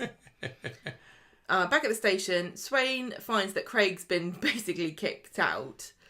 And so she's like, look, don't let him win, show how great you are. So go and do some work. Like, basically, the same as anyone would be like, you can't just sit here and do nothing, because... But she tells him to get his uniform back on, doesn't she? And like, I think everybody knows that Craig... Why did they even let him do it in the first place? I would just wonder, like, was it even necessary for this story? Is it just so that Kit could be the one that sends Craig off on his own? He didn't need a secondment for CID to happen. Maybe it was something to do with, like, they wanted to have Craig and Kit hang out for a longer period of time than normal, and then they were like, oh, everyone's going to go on about how this doesn't make any sense because plainclothes or detectives don't hang out with beat coppers, so we need to come up with a reason that makes sense so people stop slagging us off for not doing our research. And then they come up with this really elaborate, like, cover story for why he's there, and then everyone still criticises. I suppose his secondment in his smart shiny suit was a similar last day of retirement kind of comparison. It's like, he could have been a CID officer, but not really. The chance was whipped away from him. I don't believe in him. No. So go out and get him, champ, basically. Mick goes around the back of his house. He's fuming. Wouldn't possibly go around the front of the house, would it? Place. And he says, look, come here and tell me, Lou, about what happened with you and Kit. And then so Fizz hears this, and she sees Craig, who's just supposed to be working, but he's just hanging around in his car. And she comes out and goes, oh, you hear about the 999 call? Because I heard this disturbance. If you watch the beginning of the episode, that was me. I heard a disturbance. Can you go and sort it out? So he's like, oh, yes, I will drive into the ginnel. That was so funny. He literally had to drive his car about 5 metres. I know.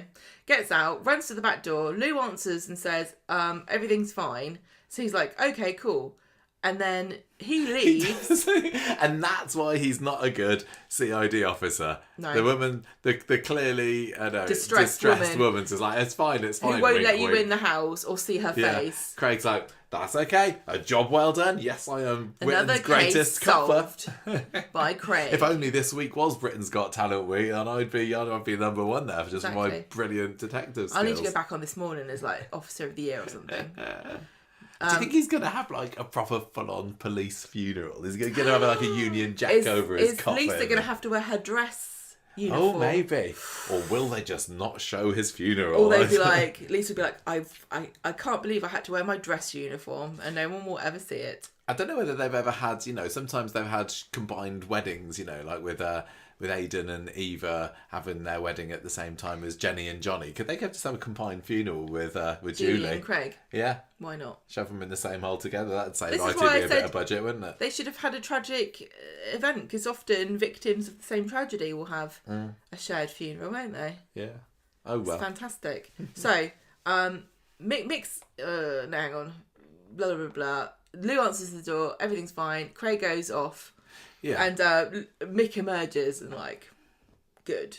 Cue wife beating sounds. So this is the first time that we really get to see that he is a proper... No, we knew already, but the fact that he raises his fists to his wife is like there's really no coming back for this character now that I'm not expecting. Well, I mean, he's a murderer now, clearly not, but this new character of Mick is not a long-term one. Let's just say. And it's all Kit's fault. It is all Kit, yeah. Because nobody on Coronation Street who's done anything bad can ever...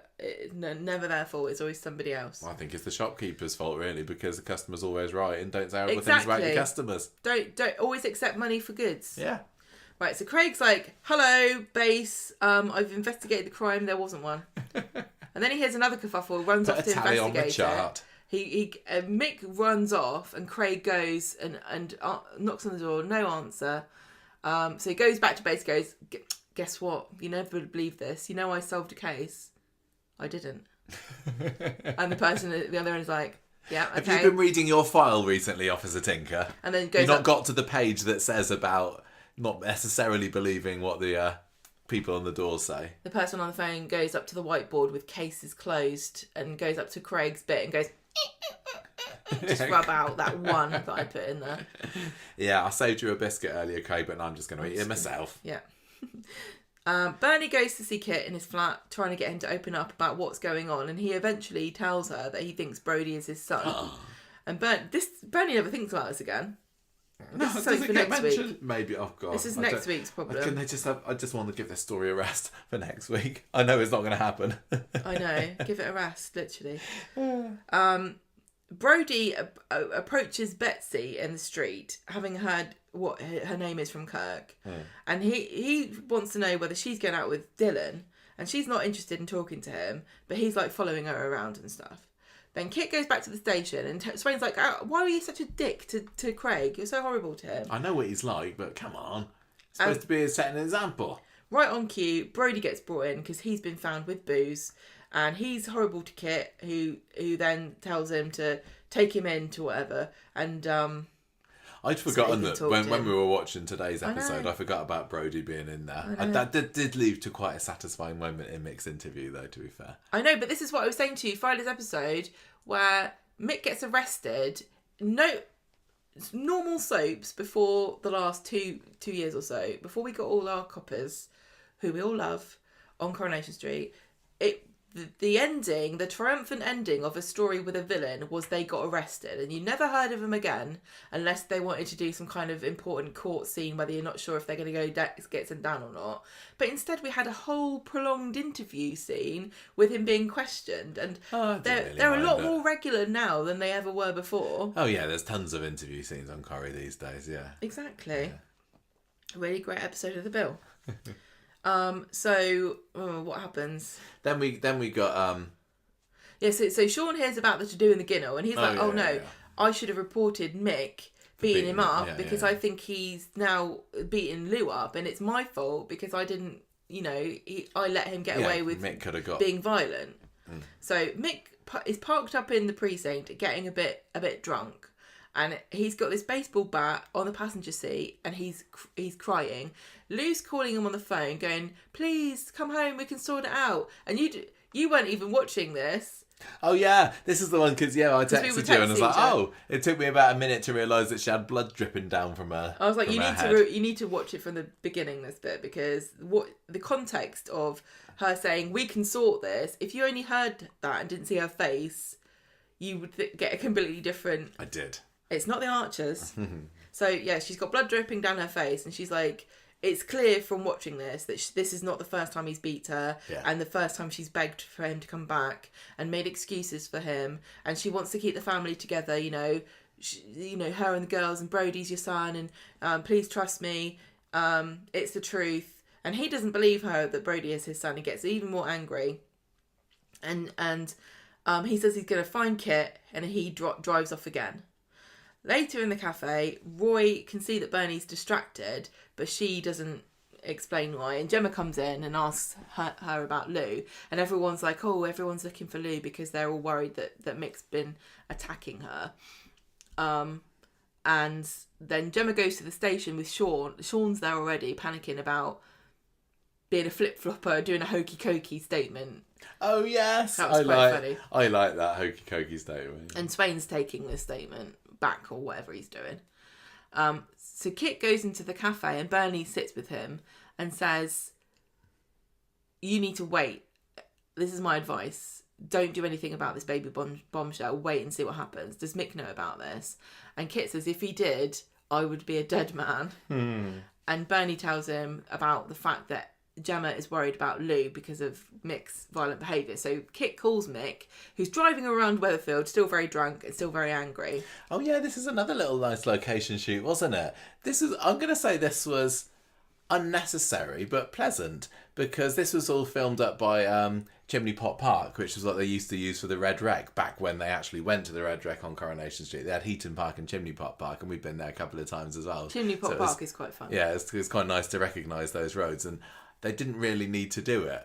And especially considering you drove around and then ended back up at I know. the But when they were doing those around the streets, I was like, oh, are we actually going to get some scenes like out in wider Weatherfield? It's like, no, it was just taking the long way around to get to the precinct. So bit of a letdown. Wasn't one of them actually called Coronation Street? Yes, the street that Craig parked up in is called Coronation Street. So that's pretty fun. But I guess it was possibly needed, but I'm sure they could have figured out a way around it. But I'm not going to complain because I enjoyed it. But I was watching it thinking, because I was confused because I knew that the beating scene took place in the precinct. Because this is, if you remember when our listener Al came onto the podcast a month ago and said that he saw this monumental, life-changing scene, it was the scene of Craig getting killed. So I was like, I know that it's not going to happen out in this location, but I just... You knew that because you put it together, because Al was very good at keeping his counsel on that, which I think was great. Well done, Al. And also well done. Thank you, Coronation Street, for giving a fan such an amazing experience. I know. It's cool. That's a really cool thing. Yeah. Anyway, where were we? So Craig is parked up. So Kits and Mick are sort of wandering around in cars, and Craig's parked and calls Swain up and says, "Thank you so much for giving me a pep talk. I will make DC one day." And then the future drives past, and it's not very long. A silver van goes past. Craig gives chase because he knows that this is. Do you think so? Just when you said silver van there, made me remember what's going on with Mick and Chesney and the whole. So it was the last thing we knew that Mick's known that Chesney was the one that put the sugar in his van all along, and Chesney currently thinks that Mick doesn't know that it's him. That was of no consequence then. No, that whole sugar in the van sort of subplot was of absolutely no consequence. That was a real build up to now. That's going to be a strong contender. Do you think that Chesney can get his money back? I don't think so. I know I got to give him £2,000, but he's a wrong 'un, Your Honour. He doesn't need it anymore, does he? He's in prison. Exactly. Judge is like, yes, you're perfectly right, Mr. Brown. I shall snatch it from the mouths of his children. Right, so Craig chases Mick past Chimney Pot Park, down a dead end, drives around, what do you know, ends up at the precinct. Jumps out, gets him to stop the car and turn the music off, because we can't afford any more of that. Get out the van, and he spies the bottle, and they have this conversation about saying van and not vehicle, and all that kind of stuff. And I don't know. And obviously Mick is very annoyed at police officers in general here. Mick is just completely on the edge at this stage. He's very much an ACAB.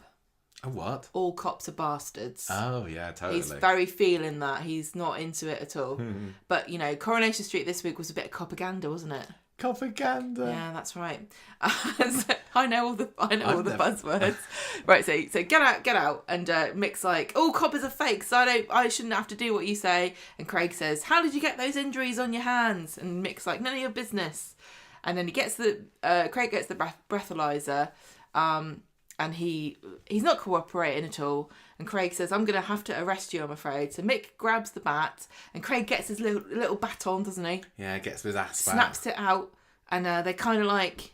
I mean, I just watched Kill Bill, so it wasn't quite as good as the Crazy 88. There wasn't a go-go there with swinging a little ball. I kind of wish that there'd been more to this. It felt... It would have been totally stupid if there had actually been a fight scene, because the whole point of Craig is that he's a very green, naive, enthusiastic guy, and honestly, police officers in this country are not like trained in hand-to-hand combat, are they? I don't believe so. The average police officer doesn't really have that many tools in their arsenal to stop you from beating them to death with a bat. No. Not really. He's not like Batman with his batarang and shark repellent stashed away in his belt. No, Mick was Batman this time. He was a Batman, wasn't he? Yeah. So Craig tries to stop him, but he just whacks him in the head. Mick whacks him with this bat, and he goes down like a ton of bricks. He does. Blood's pouring everywhere. Mick's like, "Oh, I think I killed him," and drives off. And that's the end of our Craigie. Kind of. No, it isn't. No, there's a little bit more of him the next day, but he wakes up to add tragedy. Yeah, I kind of liked the scene, but no way is that going down for me as an all-time Corrie great murder. There was. I don't know what it was. I didn't feel the tension. I think it was because I kind of came into the episode knowing that it was going to happen, and I spoiled myself. Were you feeling like, oh my gosh, this is really it? I mean, okay, so we both knew, everyone pretty much knew. I'd be really interested to hear from some listeners who didn't know that Craig was leaving or dying. Was that a really big shock? Because I think if we hadn't, if Coulson's departure hadn't been spoiled, that could have been did they just do that sort of moment, couldn't it?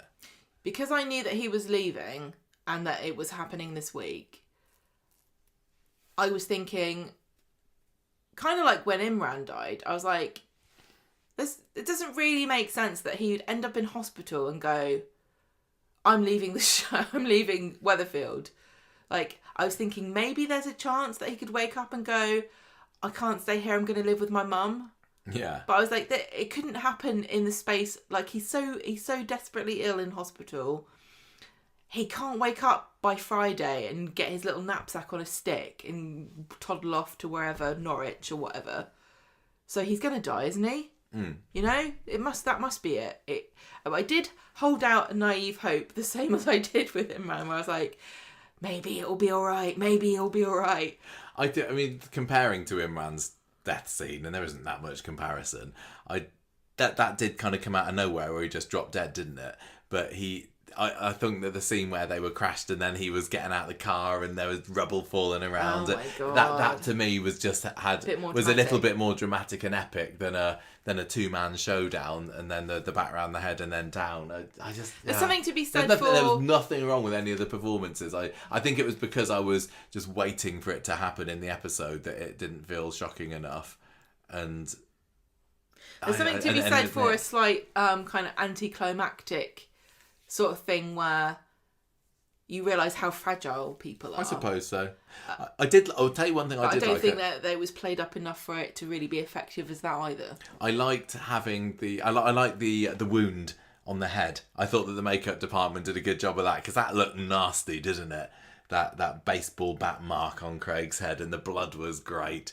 Well, I mean, it becomes more harrowing on Wednesday. So maybe if you because this was hyped so much because, you know, Coulson did all these interviews, they were talking about it, we all knew this was going to happen, and so perhaps Monday felt a bit anticlimactic because it was just donk and then down, right? But Wednesday there was a lot more. Maybe it would have been more effective if Mondays had ended with a confrontation that wasn't conclusive, and then when Wednesdays has started with a fight and he went down, and then we'd have the whole episode to kind of gradually get ourselves used to the idea that this was actually him dying. I don't know. You know? I think if they'd have ended before the hit on Monday, we would have just ended Monday's episode saying, well, we know what's going to happen. I know, but you're saying it was anticlimactic because he just got hit and went down. I don't know whether it was just because of that. But I'm saying to you that Wednesday's episode, there were all of those scenes with Maria standing over and Sarah comes and then Asher comes, you know. That added... If that had been all in the same episode, I don't think you would have had an impression of... Maybe. Oh, that was a bit of a letdown. Maybe. The problem that I had, well, one of the problems I had with Wednesdays is it felt too similar to Mason's last episode, except it didn't have any of the clever alternate what if kind of scenarios like Mason did. Hang on a minute. This is when I was getting the fatigue. It was like, well, Yeah. we've literally seen a very, very similar scene to this, except instead of Maria, it was Abby, not 5 months ago. Michael, you can't compare the two, okay? Just because somebody gets hit violently and dies in the precinct and some main character comes and stands over them and helps them as they're dying, and then there's a big load of police investigations and an ambulance comes. Yeah. Just because those two things happened within the space of 5 months doesn't mean there's any similarity. And just because they were preceded with some kind of alternative way of telling a story on Coronation Street that hasn't really been seen before doesn't mean that they're similar at all. I did excuse me. They're completely different. I One wonder- of them was alternative reality and one of them was the past. I wonder whether, like, when the Mason episode aired and they were probably like a month or so away from filming this, they were like, oh... This is a little bit similar, actually, isn't it? or was it like, oh, people really enjoyed that episode of Mason. Let's do it again. Let's really, go all in on that and do the same thing again. I don't know. Right, so Wednesday's episode, Craig's grand finale. We get another police radio room report thing at the beginning, and this is somebody needing the ambulance. This is Maria calling for the police, wasn't it? And can I just say, I know this country is on its knees, right? We haven't got any money for anything. Weatherfield is a drain on public resources. I'm not paying any more taxes to this lot of people for all of their police and ambulances and social workers and all the stuff that needs to be mopped up off the floor. I know. All their antics. We're paying for this out of our taxes. So we get a little slow start to the episode. Ash is in the cafe with Bernie. They're going to watch a box set later or something. Kit's refusing to see Brody at the station, saying, no, he's still drunk, don't want anything to do with him there. See it in a few hours. Swain says, just don't go off anywhere. Kit's clearly got itchy feet. He needs to get out there and sort this mess out. At the moment, of course, they don't know what's happened with Craig. But Maria is the one to find him.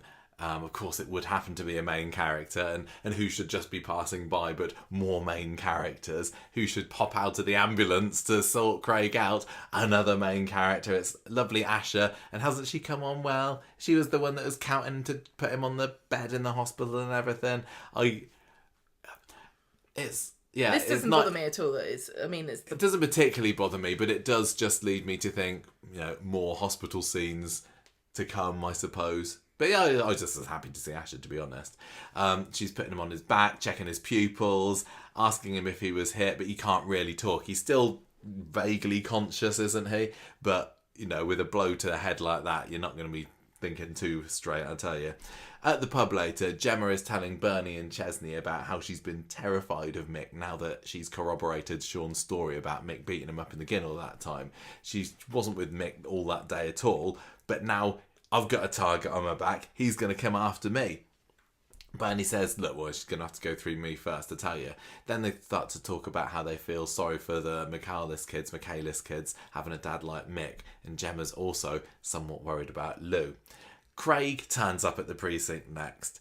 No, he doesn't. Swain turns up at the precinct next to see Craig being wheeled into an ambulance. And I like Swain, but what a massive bitch she was to Maria in this scene, wasn't she? Do you know, Maria's she there. was very guarded all of Wednesday. Maria's blubbing away, as you would, I think, if you found this. She's absolutely traumatised. And what was it that Swain says? She's just like, pull yourself together. You can't get into an ambulance. You need to speak to me. She's she wants to go with him to the hospital. She's like, I don't want him to be alone. And she's like, no. Swain's clearly saving all her passion for Carla because there was not an inkling of understanding. Or you do have what's the copper equivalent of a bedside manner? Didn't have it there. So, get her on training on that. One thing I want to say also is how much of this drama of these 2 episodes was driven by the fact that Kit decided to just not look at his phone. You're not wrong. You're not wrong. Or the fact that everyone was trying to call people rather than text them. Yeah, I know. If I've got something really urgent and I need someone to know something and I phone them and they don't answer, I will text them to let them know because I know they can look at their phone and see. And it's not like they would have been texting necessarily that Craig's dead because that's, maybe something you don't want to get on a text message. Craig's dead, lol. But a little skull emoji. Mm-hmm. But yeah, just to say that he's been attacked and you probably need to. Well, also, isn't they know that Kit's out looking for Mick? Yeah. By the way, the guy you're looking for just clocked Craig round the head. I can't remember whether they knew at this point whether it was Mick, but it all comes out later. So, whatever. Kirk's in the cab office later with Steve and Tim. They're still a bit peed off that Craig can't go out bowling with them tonight, but they're back in the dating game. All's looking rosy for Craig in the future, apparently. Well, he's going to be in CID. Kirk, he's going to win bowling. He's going to go on a date. Kirk's reason for not being able to get any messages is that he took his phone into the shower and it's in a bowl of rice at the moment. Yeah. So, but I'm sure you can guess what I think about that. Cooked. So it's not working. Meanwhile, you got Lou taking the girls out the back. I couldn't believe this. Joni and Shanice. Will we see them again? I don't know. I think we will. I think that Tim's fostering dreams have only just begun. I wonder whether when they were putting together the plan for this story is like, can we have this story happen somehow without seeing the girls? Can you you go out the front, girls, I'm just going to go out the back, Again, but does this not really feel a bit like ITV cost cutting? There's literally, they've been in scenes off camera. Lou's been like, girls, come down the stairs. Yeah, the fact that they've got them now, it made me think, well, they could have put them before today's episode. But they didn't, I'm sure they could have squeezed them in. Like, was there some kind of accounting problem where, oh no, if we do them in April, then we're going to have to pay taxes on... You know what I mean? Really, all of these choices start to feel really cynical and calculated and not based in story. Yeah. I really like the scene that we got after this as well, where Asha was in the ambulance with Craig, and it was just a little one, but she's clearly really struggling to hold it together because she knows him. He's her mate, and she's holding his hand there. That was great. That was a really nice little performance from Tanisha there. Then you get Craig arriving at the hospital, blurry vision. You got Craig view, don't you? Craig cam looking up at everyone who looking down on him. I don't understand also why Craig didn't wear the same outfit that we had Tina McIntyre in when she was in hospital. Oh yeah, that little skimpy number. She wore her lovely bandage outfit, a bit like Laylee from Fifth Element. We did get, in the final shot of Craig on Wednesday, we did get some Craig nipples, didn't we? So which we didn't get for Tina's final scenes. Sad, isn't it? So yeah, Craig's getting lifted onto an operating table. Significant blood loss we're hearing. Swain's there at the window watching on. Put more in. What? You can put more Just in. stick it back in again. Yeah, it's fine. She tells Asha that she should be proud of herself. Craig owes you big time. Why is she being nice to Asha and not nice to Maria? I know. I don't know. Maybe it's just like the uniform workers code, the emergency services stick together sort of thing. Could be. But do you not know Maria local councillors. works for the council? Yeah. Maybe she really resents having to recycle. Well, Gemma, I know we're talking about this week being a bit of a slog, but if you weren't enjoying this week, then I'm sorry. next scene, here comes Tim. How many times did I text you, bloody Tim? Quite a few, yeah. Good old Tim. Hello, I've come to the rescue in my taxi cab. An unexpected insertion of Tim into this storyline by being the taxi driver that's giving Lou her escape route. She wants to go to a what's it called, a protection shelter, women's shelter thing, and he's like, I'll give you a free cab ride if you want to, but she's like, no, I don't need your charity. And I really appreciated Tim's attitude towards Lou this week. I thought it was lovely. Tim and Sally to adopt / foster the McCarless children. Is that kind of written there? I texted you. I said, "Oh, is this? He's gonna foster these." I mean, it could either. I was going to say it's either that or this just kind of inspires them more, but I suppose they were already inspired for it. Well, no, Sally's not into it, and Sally's still not into it. Oh yeah, I guess. Sally said no, but of course she's not in charge. I think she is. Oh, really? Is she the mayor? No, oh yeah, of course. Okay, so Maria comes into the pub, finds Gary. Her hands are still drenched in Craig's blood here. Get a proper Maria, Lady Macbeth moment here. She says that everybody... Craig's been attacked. She gets a brandy out of it at least. Everybody is suitably shocked. And Gemma's like, oh, I think this could have been Mick here. Out the back, you get another scene with Maria still not being able to get hold of Kirk, and she's like proper panicking. What am I going to tell him? And then Tim arrives not at a women's shelter because they don't get a set for that, but they go back to the hospital, the Corrie Studios, and Kit's panicking in his car somewhere. Everybody's just like frantic. Tim takes Lou to the hospital to get her head checked out. Yes, good for him. She tries to say, "I'll get it sorted later," and he's like, "No, you need to be seen right away." I think it's just because he knows that the hospital backs onto Freshco's and he fancies pop into the baked goods aisle, get himself a donut or something. I'm going to get a donut, you get your head scanned. Yeah, meet you back in here in half an hour. Swain's on a bench outside the hospital later, and Craig's still, like she's like, what's Craig's not talking sense. I can't remember who she was talking to. Is it Asher here? And she tells her he's gonna go and get a CT scan later. She heads back inside because she wants to be there when Craig is brought back round again. Back in the pub, you got Bernie starting to worry that there's a copper beater-upper on the loose somewhere. Kit comes in. Has anyone seen Lou? No. So there's that whole mystery going on there. Then they break the news to him about Craig. There was an awful lot of people being told on Wednesday, wasn't there, about what's happened. And then Fridays was, he's dead. Like, oh no. Then you got Swain sitting next to Craig's bedside saying, look, I blame myself for this. That's the other. Everybody blames themselves for this. I say, Craig, don't go out on duty on your own. I say it was Mick's full fault. of bravado. That's what you get for it. This is why they go in pairs. Cutbacks. She's saying, look, I pushed you out to prove yourself, so I'm sure that there's going to be plenty of angst and drama and hugs from Carla with this PTSD-induced incident going on. Yeah, this episode was a lot of women being traumatised. And men. Kit was pretty traumatised by it as well. Really? Yeah, he blamed It was himself, Maria, Swain, Asher, all being traumatised. Yeah, and then Sarah got a bit traumatised as well. Kirk, he was the biggest. Well, that was Friday. Yeah, okay. So Asher comes in and to see Craig as well, and she and Swain have a bit of a chat about how everyone thinks that people like us are superheroes or whatever, but we're just normal people. It's sad when people get hit around the head by a baseball bat, isn't it? None of us are coping. And Swain says, I vow revenge on whoever did this. You don't attack any of my officers and get away with it. Now Mick spends the rest of Wednesday trying to kidnap women. Yes, he does, doesn't he? He's just, he sneaks up on got Sarah. Nothing to lose. That was. What did you think of that scene? Because that was like a first-person cam. That was a Mick cam, wasn't it? And it's like, oh, who could this be? It's Mick, of course.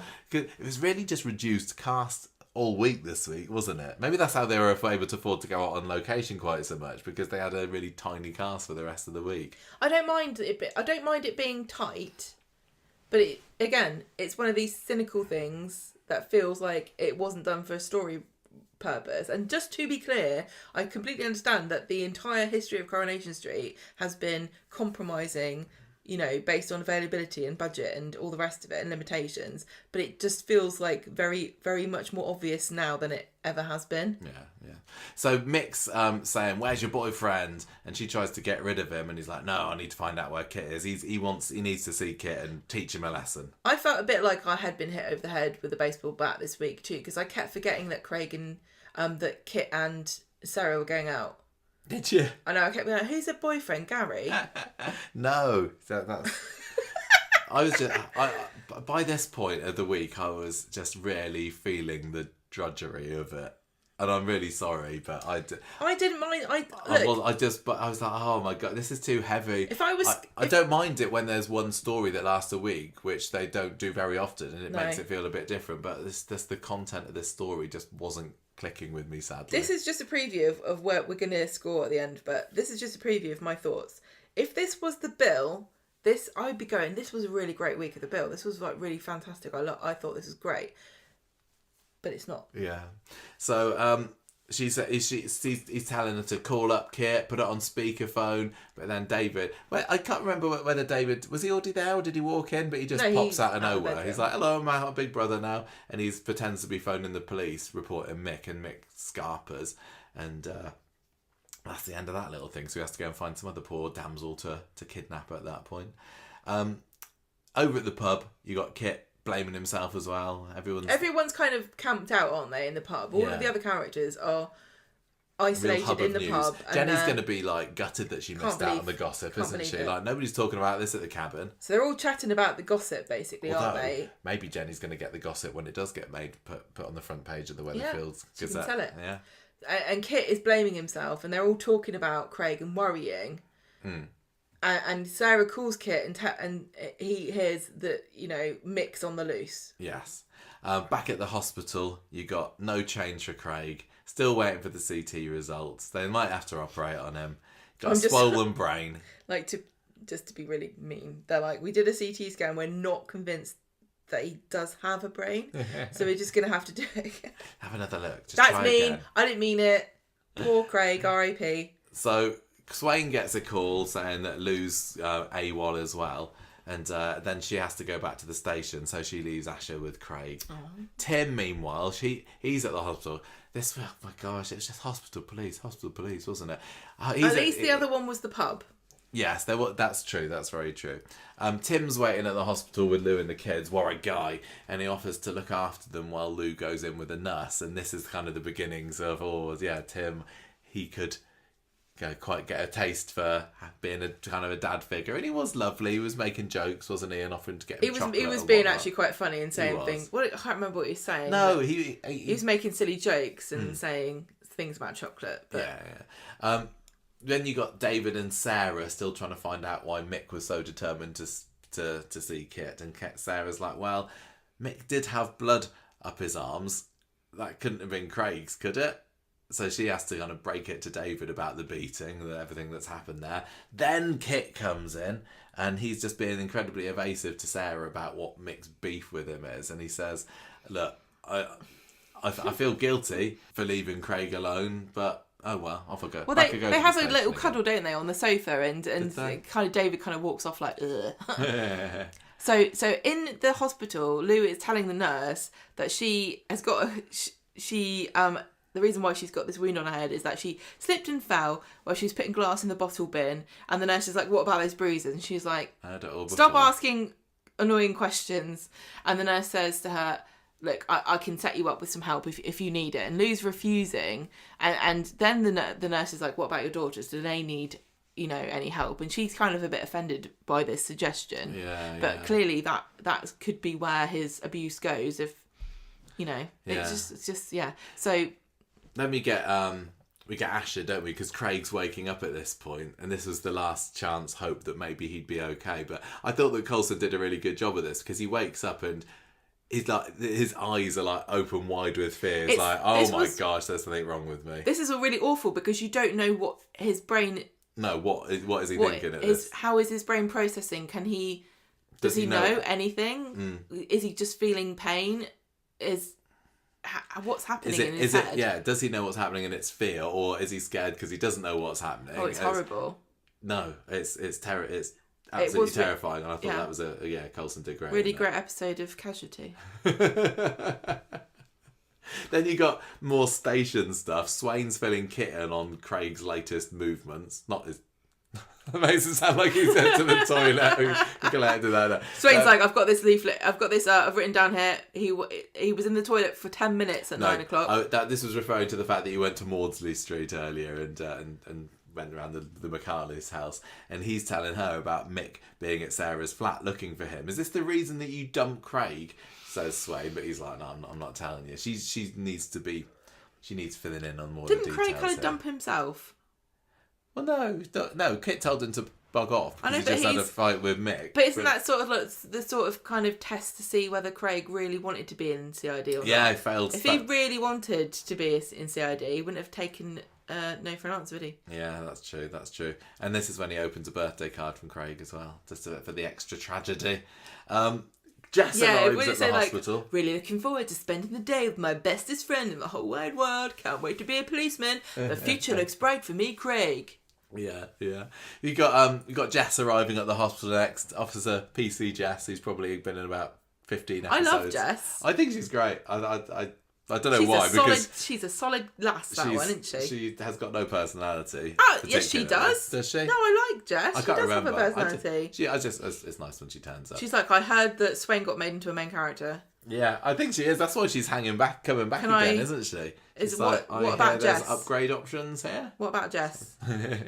Maybe it's like at the airport when you're like, oh, you get a first class upgrade. That's right. Yeah, they're like, yeah. Tell you what. Turn up at the right time. First class cabin is empty and fast, Jess. You just hang around, mate.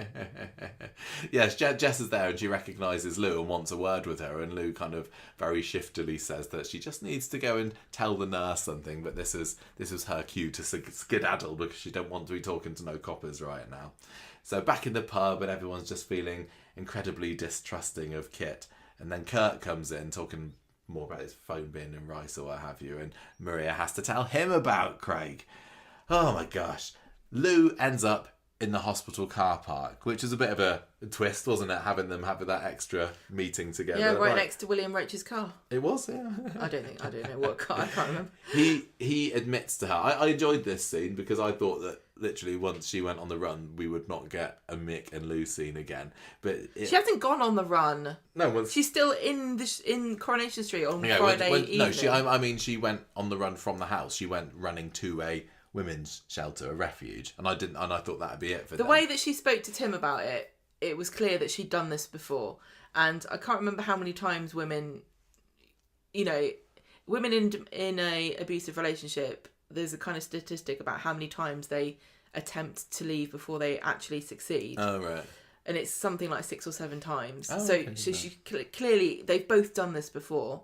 And that's the most, that's the tragic part about these kind of situations. Yeah, but the outcome of this conversation is that she said that this has gone too far. I'm leaving you. Okay. I'm just saying. I'm just saying, like, again, what will happen when he goes to prison? Because maybe she'll stay with him because she's like, I'm safe, he's in prison. I wonder. Even the fact that she was having the conversation with him in the car park, like, made me think, what are you doing? Yeah, why are you even giving him the time of day here? But we know why, because that's just, that's whether you understand the motivations of women in relationships like this is irrelevant. You just have to understand that this is the dynamic, and it's a tragedy, and it happens many times all over the world. It's just one of the most tragic things. Yeah. But he's kind of making excuses like, oh yeah, maybe I did hit Craig, but I barely touched him. He knows that he's not going to come. Well, he's trying to get her to cover for him. Yeah, and also he said, well, no, if you're not going to do that, why don't you come on the run with me? And she's like, no, you need to hand yourself in. He doesn't want to go back to prison though. He knows that that's the what's going to happen if he gets caught up. He must know at this point that there's no hope of escape here, but he's doing his best. Well, she's trying to like, okay, if you're going to leave. And he's like, oh, but I will kill Kit first. Yeah. And she's like, no. Oh, no. So Tim's kind of realised that Lou's dumped them and takes the girls back to number 4 there. They're just confused about what's going on. They want their mum. And then at the end of the episode, there's a kind of few kind of quick bits, isn't there? We find out that Bernie hasn't picked up the quads, and in one of the ending scenes where it's kind of a entry into the next episode because she's there with Mick in a van in a wasteland somewhere, Bernie, and that's kind of the big showpiece for Friday's episode. And another Mick hostage situation, yeah. And then obviously the main drama at the end of Wednesday's episode is the death scene. So how did you find that? So everybody's standing at the window. You've got Jess, you've got Kirk, you've got Maria Asher's and Asher, there. and then and Craig is in the bed, and they kind of have to escape the room, don't they? As he kind of crashes. Yeah. Because it looks like he's going to wake up. Takes a sudden turn for the worse when Kurt comes in with his lucky tie, which is somewhat ironic. I think I would want to die if Kurt came to my bedside. So they all get ushered out, and then they watch through the window as he dies, and it did look a bit like he was going to say something, and it's interesting because because they are asking him like, who did this to you, and he was, it was one of these typical, I was just about to say, and although by the end of the week it was fairly clearly proven to be Mick. Go on. Like normally this would be the crucial piece of evidence that it leaves the mystery that happens at the beginning of an episode of The Bill. But we already know, and everybody knows, it was Mick. There's so much evidence it was Mick. You don't need Craig to even say. And it's really sad that he died thinking that he had to say something that he didn't. Like he could have said, I love you, or tell my mum, or whatever. But instead he was maybe thinking to himself, oh, crikey, I better... Yeah, the fact that he didn't get any kind of tragic final last words makes it, in some ways, even worse. Yeah. It's so mysterious to wonder what he was able to think. Yeah. But like I said earlier, I was watching this and I didn't enjoy Wednesday's episode. It was just not for me. It was just too miserable and too policey, too hospitally. What was really... And so I was at the end going, oh, well, he's dead then. Do you think you were just kind of like I get sometimes, where I get contrary and I'm like, I think I was a little bit, and I'm sad that I was, but I just wasn't feeling it, unfortunately. I think I'm very resistant. Maybe I need to watch it again. To manipulation. Like I didn't like Titanic. I was like, I don't care if they die. I'm not even bothered. This week was the Titanic of Coronation. It wasn't it? Yeah. So let's get on to today's episode. I hope I don't know whether this is turning into a good podcast or not, because it's tough when it's one story, isn't it? It just keeps on going, and we did a lot of our discussion of our opinions of it towards the beginning, so it does feel a little bit just, well, here's what happened, but maybe that's I don't know. Hopefully people are just happy to hear our voices again after a week off of the podcast. We haven't had a week off. We've had a day off without having a bonus podcast. We had one day where we didn't do the scheduled thing. I know. And you didn't do the shorts. I didn't do any shorts this week. We did one short. We should have done 4. So sorry for that as well. But you keep acting like 8 days between podcasts is some kind of unimaginable I know Sahara desert of podcasting, but it's really not. I'm just sad for the people the listeners that really, really loved this week's episode. They're like, I can't wait for Michael and Gemma I'm happy to for them that how great this week was. I'm happy that they enjoyed it. I know some people that write in quite a lot really enjoyed it. I don't like listening to people moaning about things that I liked, so this will be a tough listen for some people. I know. But out of the exits that have happened this year, like Julie's, we were a bit meh on, weren't we? Especially how Eileen was then, accused of murder. Marched into the Yasmin's gulag. Yasmin's episode when she left was a nothing. I suppose Mason's and Daisy. The best. Mason's and Daisy's were both excellent. Yeah, to me, it's been a bit of a, both a bit bag. extremes. Yeah, there are some really great ones and some, I just didn't really feel it. But when you've got 6 exits of really big characters in the space of 5 months... He said the writer said, we can't make them all great, guys. Well, who's going to get the flub of an exit? Like, literally, like you just said, not everything's for you. No, but it should be, damn it. Right, so, Friday. Did you enjoy Fridays a bit more? No? Okay. Yeah, and it's okay. It was okay. It's all right. You can I'm sad. I need to like it more next week. I enjoyed that they had more location stuff. Although the actual content of it, with Bernie being held hostage by Bat, I was like, well, she's going to be fine, isn't she? You kind of wrote itself a little bit. Like, Bernie's going to escape, Mick's going to get arrested. Or maybe I wasn't thinking that. Maybe I thought that Mick would go on a run for a little bit. How did you find today's? I thought it was fine. Like I said before, I thought this week was good. I've said it about a million times. Okay. All right. I'm not going to keep Let's saying run it. down what happened on Friday then. Right, so over to you for the synopsis. So again, we open with the 999 operators. Michael Burke is lurking, waiting to narrate this, but we're not going to let him because this is Coronation Street, remember? You're watching Coronation Street. So Bernie's telling them, come to the waste ground. Something's happening. Not the teenage one, the grown-up one. Yeah, they were in a grown-up wasteland, weren't they? They could have so easily filmed this at the usual wasteland. So fair play to them. Good on them for actually getting out there. Going to a different one. Yes. And I was, this is such a nitpick, but I was so distracted by the lighting difference between Kit's face and... Kit did look like he was bathed in a solar glow, didn't he? He was in golden hour and everyone else was just normal dusk. Yeah. So everyone in the hospital is just crying because Craig has died. And so Kirk bursts in. I've never seen Kirk so distraught. Drapes himself over the corpse. Yes.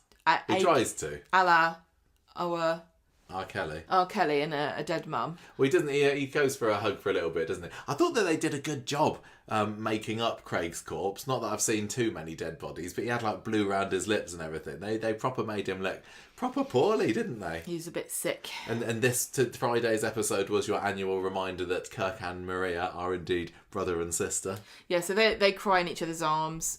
Swain gets the call about Craig. She's like, oh, no one bites the dust. Gonna go put some money in his collection plate for Beth to buy some flowers or something. I was thinking at the end of the episode when she does her little proposal to Carla, spoiler alert, when she was previously talking about, this is too much. We never know when our time is gonna end. I thought that was leading to I'm leaving the Force. Did really? You? Yeah, that, and I still wouldn't be surprised. I know. I'm waiting for her to quit. Yeah, it felt like an I'm going to quit being a copper kind of moment, which is what Betsy's kind of wanted anyway. And maybe they're just slowly getting rid of all the cops on Coronation I'm only Street. waiting for her to quit because it's one of these things that Corrie would do because it's an obvious conflict, isn't it? It's like... Yeah, well, like when Billy said, I don't want to be a vicar Exactly, anymore. when Billy's like, I don't think God is real. Every Christian character gets tested like that. Every character who has some kind of very deep conviction will have that challenged in some way. And so that's why I keep thinking, I don't know whether Lisa's going to end her days on Coronation Street actually as a police officer. What else could she do? Maybe she's going to be the next landlady of the Rover's Return. Maybe she's going to design knickers. She could, yeah, it wouldn't surprise me if she quit the job that Carla, if she quits the police force, Carla's just like, just when I've got an opening for... Knicker designer. And then Swain will be like, it's my lifelong passion. And I never mentioned it before now. Maybe Carla's like, I'm moving into knitwear. Lisa, do you want to be my model? I love jumpers. I love little vests. Yeah. They're my favourites. Right, so, what are we talking about? Right, so... Bernie. Mick... Hostage. Mick is got Bernie hostage and he's trying to get her to contact Kit, but Kit again is not answering his phone. He's being a right diva this week, and Mick says we need him. He's got his uses. He can get things done. He's panicking. He's boozing still. He ties Bernie up, and then he's giving slurs about police officers and saying things like that pig got what he deserved about Craig. He doesn't obviously know at this point that he's a murderer. No. And he says, my life was ruined the day I met Kit. Bernie would know all about that if he weren't such a terrible mum. And Bernie tells Mick that Kit hasn't forgiven her for abandoning him. So she's like, there's no point having me as a hostage. You don't even like me. Yeah, they lean into that quite a lot, don't they? The Kit's not going to care whether it's me or not because he's got no feelings of it. Don't think this was the intention of the show, but it did feel a bit like Bernie's being like, oh, well, he doesn't even like me. I've spent my whole time. I've been nothing but nice to that kid. I bought him pants. Visiting his flat every episode for the last He doesn't week. even like doesn't me. Appreciate it did feel a bit like a passive-aggressive mother trying to guilt trip her children into coming for Christmas. Meanwhile, David and Sarah are talking about Kit. And David's like, these two, him and Mick, are thick as thieves.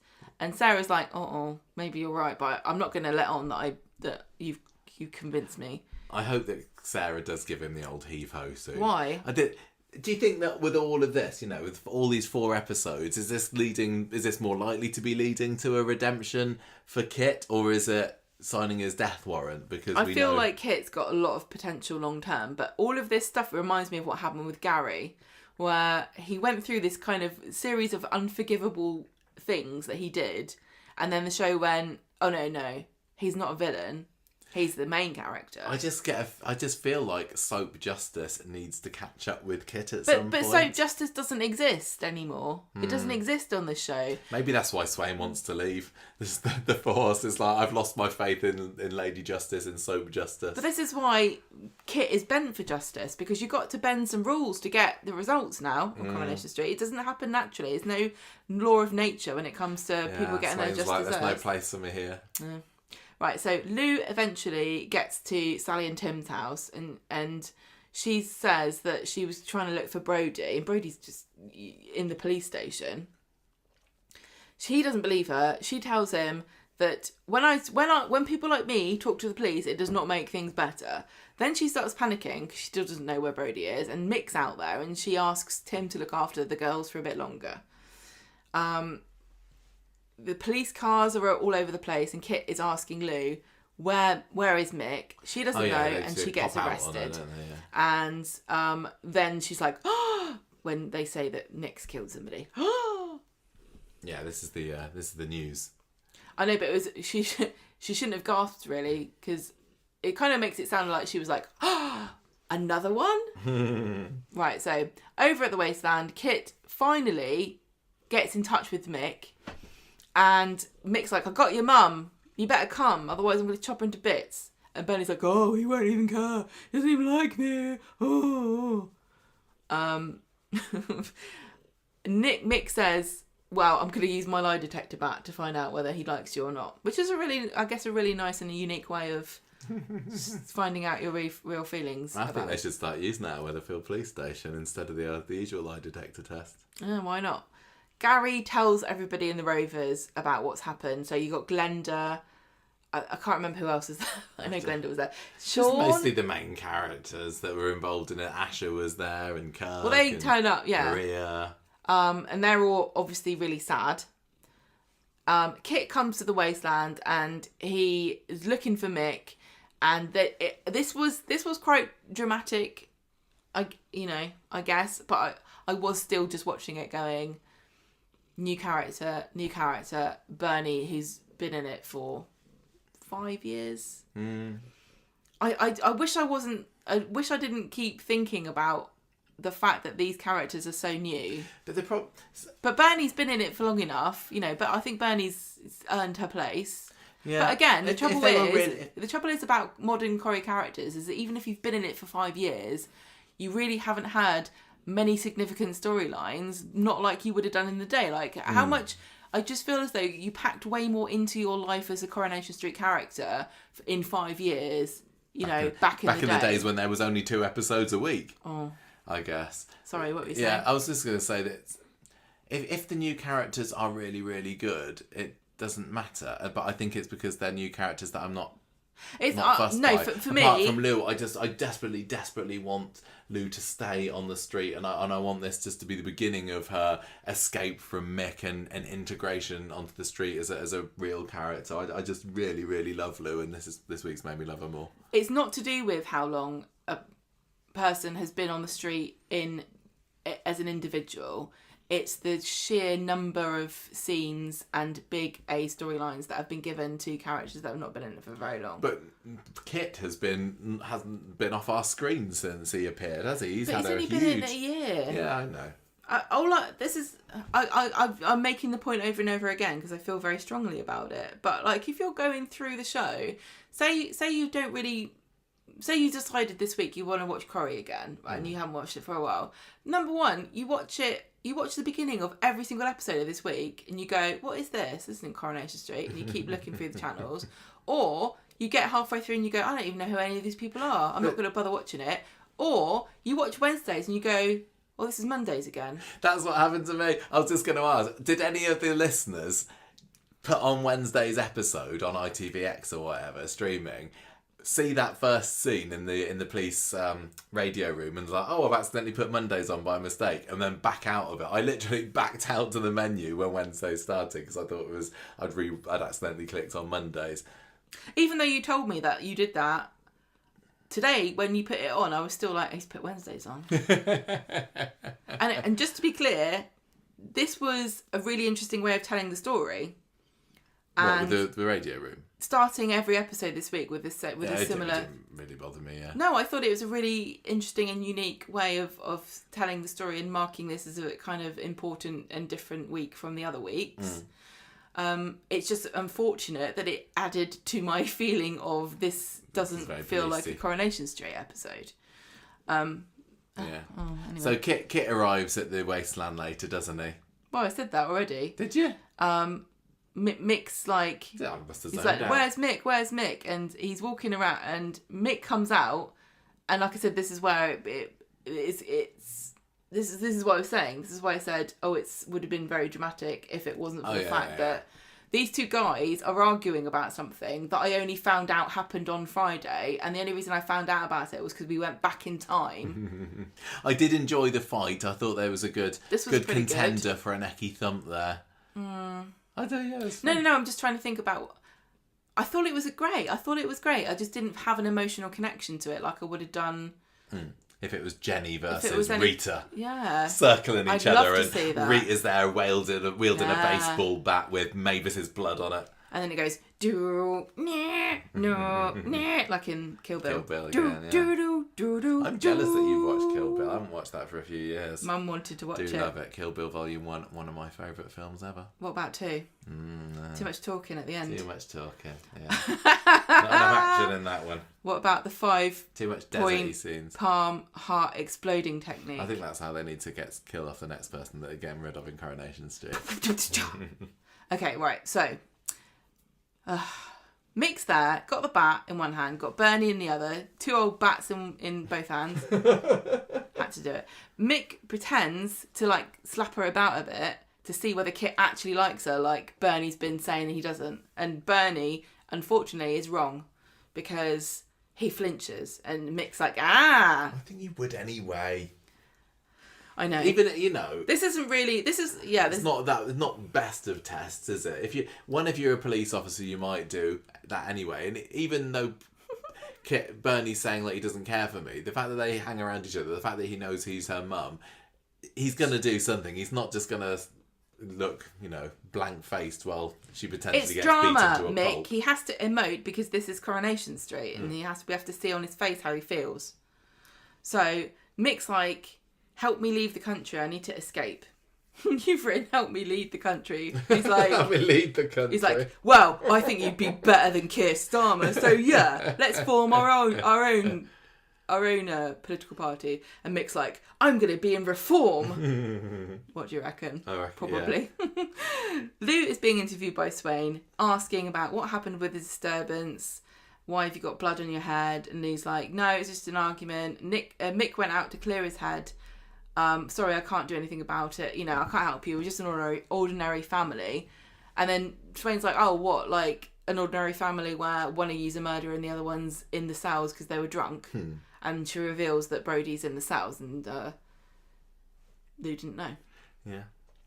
Mick's getting really riled up, and he and Kit are having this action cam standoff, and they're circling around, walking around in circles. That was a nice bit of direction. And Bernie's sitting on the floor, like cross-legged, like a little kid, because she's got her wrists bound, so she can't really do much. Although I would have run away ages ago. It's probably quite hard. Probably quite hard, but they're distracted, aren't they? They're both distracted. Yeah.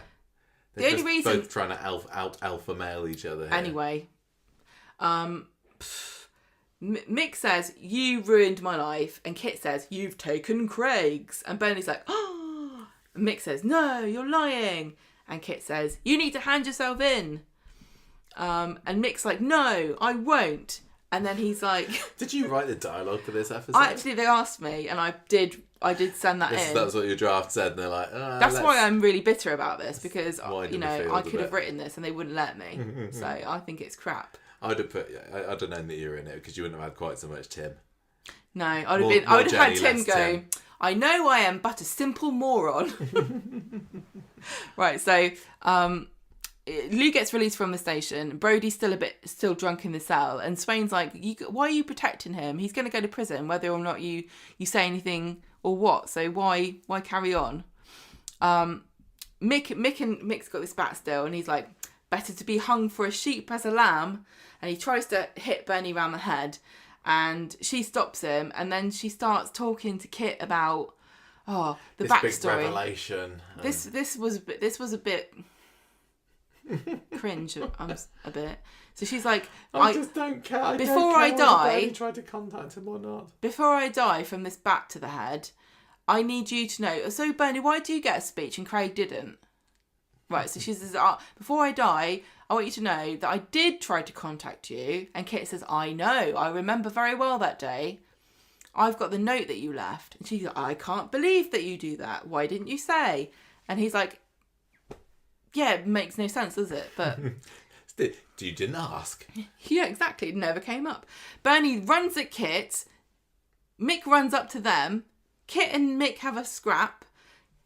Mick whacks Kit on the leg, which is his greatest weakness because it's the longest part. He falls to the ground. Bernie runs over to Mick's bag while he's distracted. Even when Kit's like collapsed to his knees, he still towers over the average person. Bernie grabs this brick, which happens to have a phoning capabilities, calls the police, which is her from the beginning of the episode. Mick rushes up to her and she whacks him with it. It must be a Nokia because he falls to the floor. I think that was just an extra throwback to last week's 2007 episode. Yeah. That was also the year that the iPhone launched, don't you know? Well, you couldn't copy and paste back in those days. Kit comes over, grabs him from behind. There's another tussle, and Mick has the bat at Kit's throat, getting ready to kill him, and then the police turn up. Hooray. Kit arrests Mick. PCs come over, take him away. Oh, I didn't do nothing, he says. It was him. Then we have a musical montage, and it was that woman I told you about. Everyone's crying. Down? Alice, somebody? I don't know. Did I write I told you.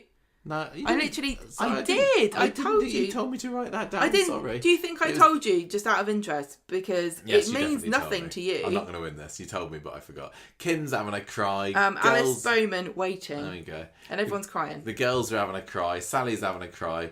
Bernie comes home, gives Gemma a hug. She's crying as well.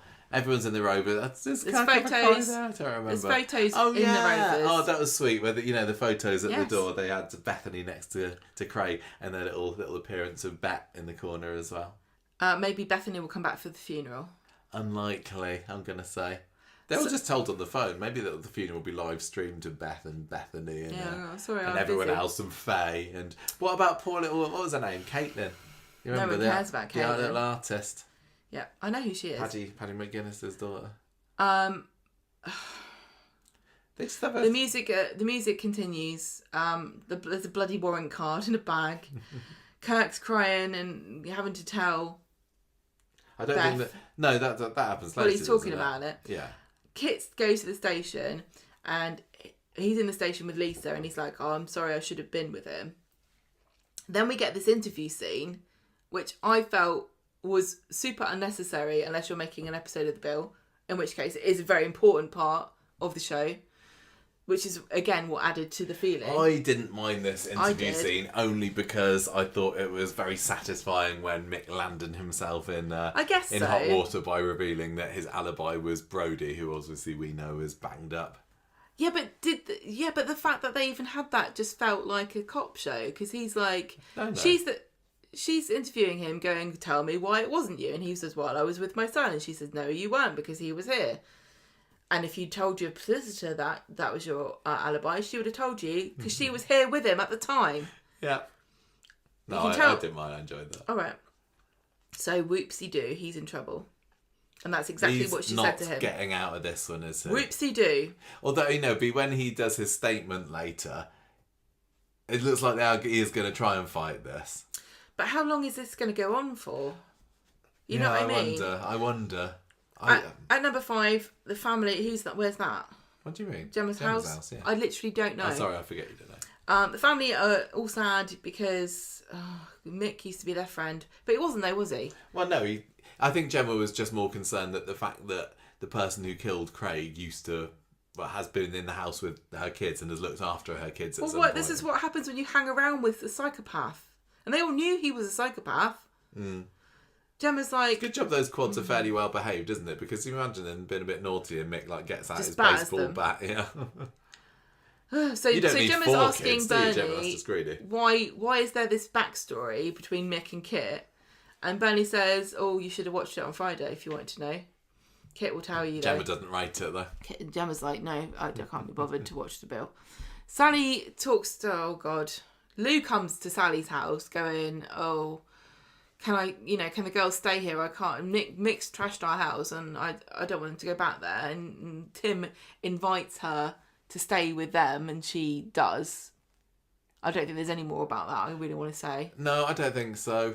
Or Sally's like, "I don't know whether this is the neighbours will talk," and Tim's like, "No, we must be good neighbours." And then he phones Faye. I can understand Sally's hesitancy, just because this is they're harbouring the wife of a murderer. But Tim's got a good heart. He's doing the right thing there. So yeah, like you said, Mick reads out this long statement and explains what happened from his perspective, but he's been caught out by his alibi being Brody. And that's the end of that for now. At the pub, this girl's there, and everyone's like, "Oh, there's not normally extras in Corrie anymore, so she must be Craig's date." Yes. So Kirk. That was a bit of a stretch. That just imagine if it was just some random person that's not unlikely to happen in the pub. Just happened to somebody sitting there. Just happened to come in for a drink. Yeah. And they're like, "I'm not going in that pub again. They're all weird." So Kirk's made himself the teller and tells everybody. Yeah, this is where he phones up Beth. This is what I mean. We didn't need her. We didn't need him to have a date, and that turned up. It didn't add anything for me. I didn't feel sorry for her. I didn't care about Kirk's already having to tell Beth. So why add that?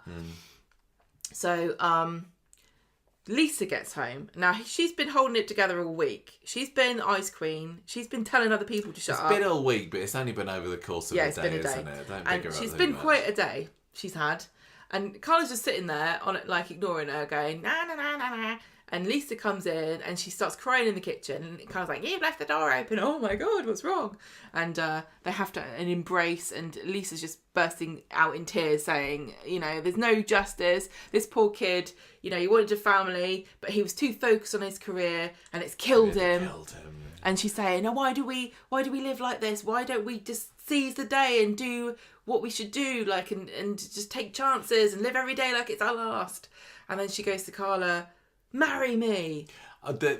That came out of nowhere for me. That was the last. I wonder whether that scene had been spoiled beforehand, whether that had been publicised, because I did not go into this week thinking there was going to be a Swala proposal. There was definitely some rumours and some kind of heavy hinting to the Swala fans that there was going to be a proposal coming. But I also do think that Swala fans have been reading proposals into synopsis for a few months now. Yeah. What do you think about this then? Is it a too soon proposal? Is Carla gonna say yes? I don't think it's too soon because these are soap characters. In real life it might feel a little bit early, but I wonder whether Carla didn't immediately throw her arms around her and go, "Yes, of course." So This is really interesting. I think they will get engaged, because there's no way that they're going to be splitting Carla and Lisa up, not with the fan base that they've got, how popular they are. So, but I think that is there a possibility that Carla turns her down and then Lisa goes, "Yeah, you know what, I was just all caught up in the emotion of the day. Let's not do it." I think they'll probably stay engaged. I think Carla may say, "This is coming out of nowhere. You're obviously emotional. I don't know if this is just you reacting to what's happened to you, because this was like a terrible shock. Like, your protege has died in really horrific circumstances. I wouldn't want... Why don't you cool off and think about it?" Yeah, I wouldn't want to look back at the proposal. I know. And think, "Oh, do you remember the time that we proposed?" I think you said to me after we watched the episode, like, people asked you, "Oh, how did you tell us about the proposal?" Well, my colleague had just been beaten to death with a baseball bat. Yeah, you want it to be a happy memory, don't you? Not a time when your partner comes home. You from can work imagine. crying. You can imagine it happening where Carla's like, "Oh, I really love you, and I can't, see myself with you forever. But why don't we just take a step back and why don't you think about it and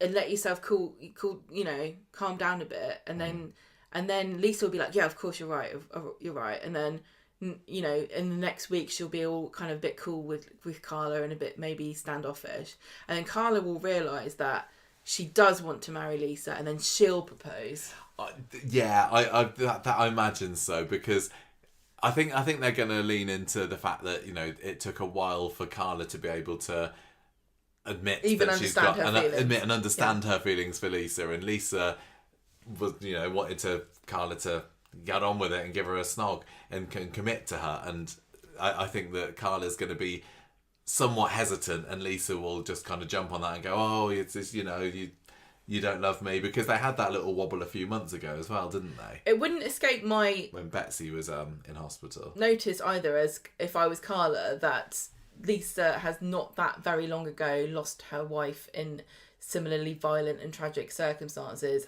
or in the line of duty, and there could be some feelings there.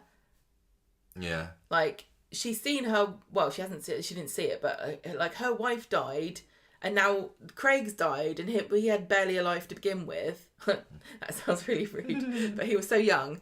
And then she's now saying, let's just get married, and you don't get married because you might die tomorrow. You get married because you love the person and you want to spend the rest of your life with them. Yeah, I wonder whether Carla, because when she decided to go out with Lisa, when she kind of admitted her feelings for her, there wasn't any kind of questioning of sexuality or am I completely different? Am I changed? Am I into women now? But I wonder whether they would do that this time, with her thinking, well, going out with a woman is one thing after a lifetime of being the streets man-eater, but actually marrying them, is that a step too far? I don't know. I don't know whether she'd think that's not her. I'm sure that there's going to be some kind of wobble. Basically, Lisa's going to be offended by Carla's lack of. Yeah, I think Lisa's going to get peeved by Carla not immediately saying, yes, of course I'll marry you. But yeah, I think that Carla then re-proposing to Lisa is a pretty good shout. I don't think Coronation Street is going to go down any kind of Carla questioning marrying Lisa because she's a woman. I think probably not as well. It was just. I don't think it's an unrealistic. I don't think it's an unrealistic thing that you might think in that situation. It doesn't. But I think that Coronation Street is really super leaning into complete acceptance, because God knows there have been enough stories about gay people or queer people or people of undetermined sexuality questioning themselves. And I think that Coronation Street has made a very deliberate decision to not add to that vast. We already. If you want to see that, there's already so many things that have happened. This is a completely different kind of approach to. And I know some people are sort of arguing and saying, I don't feel this is realistic because of her backstory, and I think if this was me, I would feel this way and whatever. And I think that's valid too, because I know that there are plenty of people who've even said on Twitter, I love this story because it reminds me of my story, because I was, a middle-aged woman and I realised that I'm like Carla. But I feel as though there's a lot more doubts that you might have. But like I said, I don't know that Coronation Street feels like they need to add to that narrative. I wonder with all this, because you never have that with a straight couple. Yeah, no. That's, I wonder with all this how long Lisa has been considering it. Was this literally just an out of the blue, I'm gonna say it, or had she been wondering about it for a while? Because it all came at the end of the conversation of, who knows when you're going to pop your clogs, let's just do it. So has she been wondering this for a while? And what about Carla? Had she given it any thought? I can't imagine that she had. If either of the two of them were going to be thinking, this could lead to a marriage, I would say it was Lisa. It's really funny, isn't it? Because we're from our perspective, like how long were we going out with each other before we knew that we were not too long, never gonna be apart? Not too long. It was very, very quickly. Still took about 5 years for me to pop the question, though, eh? No, because we didn't have any money. Yeah. And we wanted to have, certain people wanted to have a very elaborate wedding. Yeah. What do you think Betsy's going to think of this? I can't remember what her current stance on Carla is. Is she begrudgingly accepting her? No, I think she doesn't like her. Well, no, you're right. She doesn't, does she? Because of the whole dodgy arm incident with the pepper grinder. Yeah. Yeah. But what I'm saying is, the only reason I mentioned our situation is that I know lots of people are watching this going, oh no, this is silly. It doesn't make any sense. It's too soon. But maybe I think sometimes we think it's, you will know when the person you're in a relationship with is the person you want to live with forever. But I think that some people are just like penguins and some people are not. Like, we're penguins. Yeah. Like, we're like, I want to find someone and live with them forever, and I found you and that's it. That's the end of it. But maybe, not everybody feels that way. And if you're watching this going, I wouldn't rush into it, you might not be a penguin. You know what I mean? Well, I think we think there are different types of love, but there's also different types of people who experience love in different ways. And there's nothing wrong with any different way of feeling it. But I don't think it's that weird to meet somebody and go, yeah, within a month or two, I want to marry you and live with you forever. But I also think there are lots of people too who go, yeah, I thought that, and then it turned out to be a massive mistake. Tell you what I would like, and I might get myself in trouble for saying this. I want them to have their wedding day and then Peter turn up at the wedding. People would go mad. People would go absolutely nuts for that. But I would be like, that would be the best drama. I'd no way see that happening. But yeah, Peter turning up at the door. Or, when they have does anybody have a reason why they can't be married? And yeah. Oh, that'd be awesome. Did you delete all of the notes I told you to write? Oh, they're here.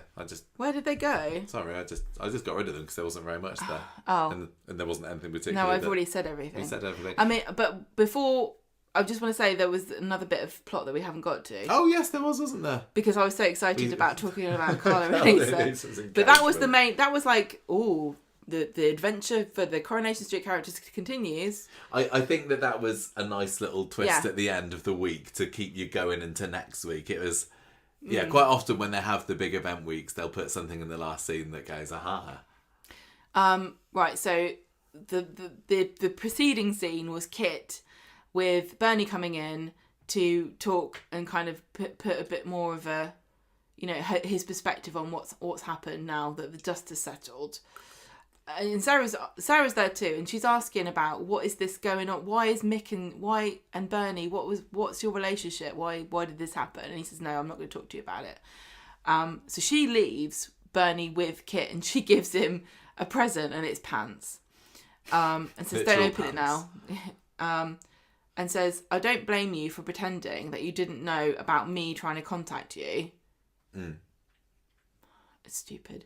And then he pulls out this green elephant that she threw in the bin. No. I'm really confused about this. Where did the elephant come from? This was his elephant that we saw last year when she masquerading as a cleaner at his house. But where did he get that from? She left it with him when she So put him up it is for her adoption. elephant. No. No. Why did she throw her elephant in the bin? Because that was her saying, I'm cutting all ties with Kit. I'm going to go on drugs now instead. She could have sold it for drugs. What an idiot. I don't think you get much for a little porcelain elephant. I don't think it's porcelain. Or whatever it is, I don't know. So there were two elephants. Yeah, there were two elephants. And he's like, this is my birth elephant. Yeah, he was showing her his birth elephant. I'd still be offended if my mum threw away... It's like when you get one of those necklaces that says best and friends. Yeah. If your best friend throws away half of that necklace, it's over. Well, if they throw away the friends, then you're just left wearing a necklace that says best, and that's a little bit arrogant. Yeah, exactly. So he says, "I blame myself for this," and Craig's dead because it's my fault. I think all the characters just need to get together and have a fight to see who's the most guilty of this. Well, that's called a court case. Yeah, maybe. Maybe they'll have one of those. Yeah, I didn't know. It's my fault. And Mick's there just like sidling out the back. Saying, yeah, just let you fight over it yourselves. I feel like I'm intruding. I'll leave you to it. I've got to go and beat Lou up with a baseball bat. So what are your hopes for Coronation Street for next week? Because Stop doing police scenes. Do you want to have much more of this? I don't think we're going to get away with not having any of this. I desperately need like some more Debbie or some Jenny or. If Debbie wants to be in the show, she has to commit a crime. I don't need another week that's just this. But obviously this story's going to be in it somewhat. We'll have to see, won't we? We can't find. I don't feel that. Listen, all of the characters, rambled, like Kit and Lisa and Craig. I really enjoy watching all of them, and I don't think I need to watch them be police officers to find them interesting. We've said all this. Let's just. I'm just making sure that everyone understands clearly. But I also do think that there are certain people that enjoy misunderstanding what you say because it gives them something to get furious drama. About on Twitter. Yeah. Mm-hmm. What are you scoring this week's Coronation Street, Gemma? Including the flashback episode. I've been thinking about this. Week. It's been going around my head for the last 3 hours as well. No, all week. Really? Yeah, because I don't know what to do. Because, like I keep saying, it was a really great episode of The Bill, or a really great week of The Bill. You need to score it for Coronation. If it was The Bill, I'd be like 4. No. You just need to score it with how you enjoy it. Forget what programme you were watching. I think I'll do what I want, thank you. Okay. Stop telling me what to do. Go on. You're telling me what to do all day. I'm not. Go on. What's your score? I've got to go. No, because I can't divorce. Okay, if you said to me, for my birthday, I would really like a steak and chips, and I went, here is your chocolate cake, you wouldn't go, this is the best steak and chips I've ever had, 5 out of 5, would you? You'd say, this is not what I ordered, this is a chocolate cake. And it could be the best chocolate cake you've ever had, but you didn't sit down to eat a chocolate cake, you sat down to have steak and chips. I am just going to rate it based on how much I enjoyed watching it. But you didn't like it? Yep. But I did. Well, you can go higher than me if you like, because I am What scoring... the hell are you going to say? What are you going to say? I'm acknowledging that this was a big week and that there was some drama. You've got your special... And there was... You've got your narky nerd voice on. There was some nice location shoots. There was a death of a main character. Yeah, there was. But I was in a bad mood when I watched some of the episodes and it didn't help. What are you going to say? I am going to give this week's Coronation Street 2.5 pants birthday presents out of 5. Oh, God. It just wasn't for me, which is fine. Oh, I'm so annoyed. Character of the week for me this week is... it's a tough one, actually. I'm going to go for Lou. Skip to my loo. I'm gonna go to the loo. See you later. What's now you must. Now I've. All right. Abby didn't like it either. I'm stuck now because I don't think it deserves 2.5. We'll give it more. All right, don't have to be so bitchy. See, like I said, if it was The Bill, I would have probably given it 4 or 4.5 because I thought it was good. But I was really annoyed at what I was being kind of fed. I didn't want the chocolate cake, you know? Are you giving it a 3.5? Is that what you're telling me? I think I'm going to give it a 4 because Okay. I have to counteract your 2.5. That's fine. Because I thought it was decent. I really enjoyed it. I think that Coulson did a fantastic job. I think that the story was there. It was all really, I'm just like, it's like going to the cinema and watching a documentary about something that you don't care about, but it was well done. You know, it's like, I'm not interested in this topic. Like I didn't really care about sign up for architecture. But you've convinced me that the Golden Gate Bridge is really fantastic engineering, so 4 out of 5. For what are you scoring it for? What? For hokey cokey statements. Because you seem like you're going in and out with your score. The whole podcast is like a hokey cokey statement. Character of the week, Craig. Oh yeah, that's fair. That's a fair call there, going for Craig. Yeah, I think it's going to feel a bit different. Craig has been a little underused recently, so it's not going to feel like Who? Craig? Craig, yeah. It's not going to feel like a massive change to the show. I'm going to miss the gentle ribbing of Craig that he used to get in the show, and the fact that they did turn him into a bit of a dunce of a copper, but still lovable and likeable and a solid bloke. He was like one of these really, there's not a bad bone in his body kind of characters. There's and that's a rare really thing lovely on Coronation Street at the moment. Most people have got a devious or mean or cruel or crafty streak to them, and Craig didn't. He was a solid, nice, decent guy, and sometimes that can make for somewhat dull characters, but I think he's loved. I think really pure about Craig as a person, and I think that's from what we know of him, very similar to Coulson as well. Wow. He seems like a proper decent guy, and I hope that whatever's coming next for him, he's going to do really well. I think that he has said that he'd be interested in going and presenting. We said that for ages. He's a really COVID, really great presenter. We said that he is so. He's got such very a natural charismatic talent for it. It really does. Yeah. Well, when he did the Corrie Good News, and he's done a couple of things on the Corrie Instagram account recently, hasn't he? Such an engaging person. Super charming guy, and I hope that he does get some cracking and successful presenting jobs out of it after he's had his rest. And he's had his holidays, I don't know. But okay, that is the end. That was a very long. But it was, it was 4 episodes to talk about street talk. I mean, we did moan a lot, but I didn't notice. But I always like to explain why, because I don't feel as though just saying something's crap is of any interest or constructive in any way.